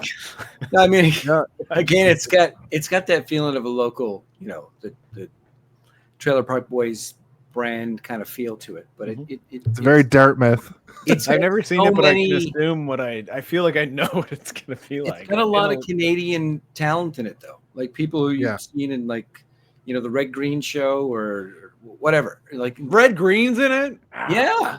That guy. But you know what I mean? Like it's got a lot of actors that you've seen through all different Canadian shows. Right. Yeah. Corner Gas. No, it is. It's always nice the to one see that, Eugene that sort of, Levy. like, wave. Eugene Levy. Schitt's Creek. Schitt's Creek. You know, like Letterkenny. all those shows that are showing up in it. So they're kind of stepping outside just their group that they usually use for all their shows. And the photographer from Just Shoot Me. What's that guy's name? Look at the parts. The guy that controls the parts, gives the parts out. The guy that they just call him Just Shoot Me because he stands outside and goes like, "Somebody just shoot me already! I can't do this anymore. I can't do this. Think of it all." But yeah, so it's a fun Canadian comedy. It's a good time, and it's not too Canadiana. You know, it doesn't make you feel like, oh, this is taking place in Ontario. Right. I think that was the beauty of Schitt's Creek, where it's like it didn't feel like it was like it felt Canadian, but it also felt like it could be anywhere really across any small town kind of thing. Yeah. That's the trick. So that's what's going on. That's what's going down. That's what's how about you, Steve? Very cool. What do you got working? What do you got working on the old back burner? Well, you know, we just got to 34, and we're at, I think, maybe 6 million views. That's pretty good on Darth Theorist, and I'm feeling good. I'm a voice actor. If anybody out there has connections to the Jared M universe, if you need a voice actor, I'm over here. House of M. I can do so many fucking sick voices for you. I'm telling you right now. Anyway, I don't have anything new really, but like, yeah. Do you just act? I don't act on camera. You put me on a camera and I act like the aliens from Mars Attacks, like perfect. Like I don't know, like that's feeling really awkward. So that could work. But in the last week, I got really upset about the Studio Ghibli art debacle, and I've been drawing my own Studio Ghibli drawings, free of AI, just because I like to do this without AI, and I decided to do it. So I drew my character from D&D. That's him right there. His name is Brand. He uses a shotgun and poison to disable and convince his enemies to do horrible thing. Steve, hold on 1 second. You sound like you're underwater. Breaking up a little bit, yeah. Hey, how the hell are you? My name's Perfect. Brand. This is my character Brand from my D&D game. I sound a little bit like Christian Slater, but I love poisoning your mind before I tell you what to do. I'll get you to kill your own enemies. And then I drew my friend Cass. So these are all meant to be like Studio Ghibli inspired images without using AI. I just am drawing them myself. And then I started drawing my friend Chad last night. This is I don't have the rough underlay here, but this is like the line work. And then I was like, I just want to start putting color in, so I did this as well. And I think he looks pretty cool as well. I think he's gonna look pretty cool once I get the whole thing. It's gonna be like one of these where it's like a long image, so I'll have like probably like a burning town or something around him. But yeah, that's what I've been doing for the last week, other than my regular recording my voice to sound like Emperor What do Palpatine you use for or your drawing pad or whatever? I usually draw it with paper and pen first, just to like ink out where I'm gonna be, and then I'll take a picture with my phone and then use my iPad or my computer to draw it. And it's weird because you think it would be like faster, but it actually takes way longer. Because I'm like, I should just draw the whole thing. Because then when I get it in, I can probably like vectorize it pretty quickly. But like I don't. Interested in trying one of those like those Intuos, whatever they're called. Is that the name? Intuos? Intuos. Drawing pad. Yeah, I have an Intuos 4 actually. But the thing that throws me off is I'm used to drawing and looking at my hand and what's happening as opposed to looking up at a screen and drawing, right? So for me, it would be like, I'll tell you right now, it takes about like maybe 5 to 10 minutes before your brain adjusts because your hand is moving and you can see where it's moving. Yeah. But I've never tried them yet. That's what I mean. I've always been interested, but because then you're actually drawing the thing. Right. I mean, I have a million drawings where I didn't do it, but are we going to go through these, Jason, too, or no? Well, I'm gonna go. I'll Oh yeah, sorry, yeah. Okay. Well, I would like to, of course, plug this show. You can find us. I know it's Tuesday right now, but this episode will go up. I'm going to air it normally on Thursday. 8 p.m. Eastern on pretty much wherever you get your video version of podcasts, Twitch, YouTube, Facebook. The audio version usually goes up the next day. You'll find that at some point over the weekend. You can also find an audiobook version too. We have it's me narrating everything. And then Jason said, "What?" I'm gonna do the commentary for this. Is that all right? I'll send you guys. Yeah, perfect. Like, this is when track. Steven said that Jason said, "What?" This is where they try to corner each other with lies. Yeah, that was a pretty significant section of this show. Stop your goddamn lies. On April 25th, the day before my birthday, April 26th, you can find me here. I am the announcer for Super Kicked Professional Wrestling here in Toronto. That's going to be a big show. I'm having a party at my house on the 26th. That's not the plug. I might just turn Twitch on live and people can come and give me birthday messages if they'd like to. I don't really care or know if they're going to do that. I'd also like to, Steve was about to show, we have a lot of images you can get put on a t-shirt. Steven has drawn all of these. One of Steven Drewson. One of our flagship months is, of course, the Grimoire Familiar Killers. We just finished off Chucky. We're about to finish off Freddy. This picture might change, but you can get this on a shirt. Speaking of the Grimoire, you can get Kill Aid on a shirt. That's awesome. Reference to an episode from last October. You can get Twinkerbell on a shirt. I don't know where this came from, but we love Twinkerbell. It came from my perverted mind. Bring me Twinkerbell. I don't need Peter Pan if I've got Twinkerbell. Earlier in the show tonight, we talked to Zarados. You can get Zarados on a shirt.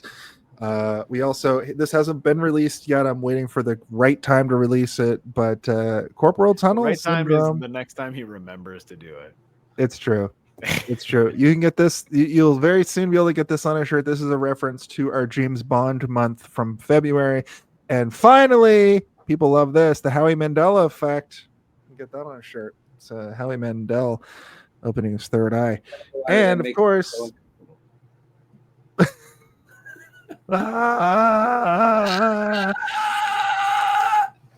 and because Jared, you haven't been here in a while, get teabagged by Zed from Zardoz. Oh, that's what I'm wearing under my clothes. I told you. Mine's sexier. It's leather. Yeah, I believe it. And I kind of know how Ben Affleck, or not Ben Affleck, sorry,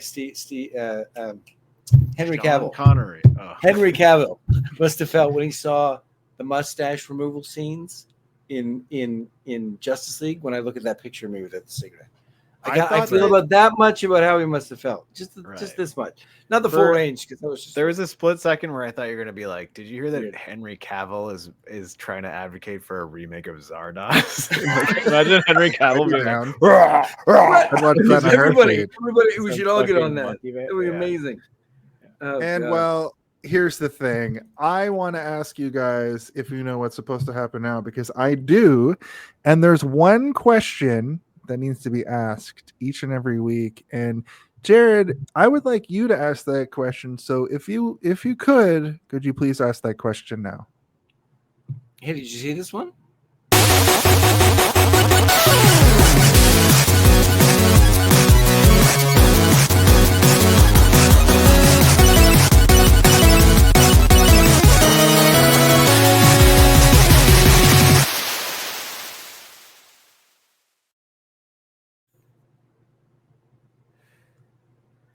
What if there was a world where we re-recorded the very first episode of this show, and what I did was I went back and deleted the original first episode, and this episode of this show existed both as the first episode and the 179th episode of the show? What would that mean to you? Holy shit, Jason, shut up for a second. Wouldn't they A cancel Zardoz each other out remake is if we being made right now, and it stars Henry Cavill, and Gene Hackman provided the voice for Zardoz. That sounds like something I would say, and you would call me out immediately on being Wait a minute. liar. It's probably because I just made it up. Gene Hack. Beam up some Star Trek content with Live Long and Podcast. Tune in to X-Rated, the X-Men animated review show. Artistic interviews with graphic histories. A roundtable movie discussion with Hey, did you see this one? And movie reviews with Hold Up, a movie podcast. And while you're at it, spin a few records with Eamon on Track. Watch us duke it out on trivial debates. And let's chat about TV with the Super Mater Brothers. It's all here on the United Federation of Podcasts.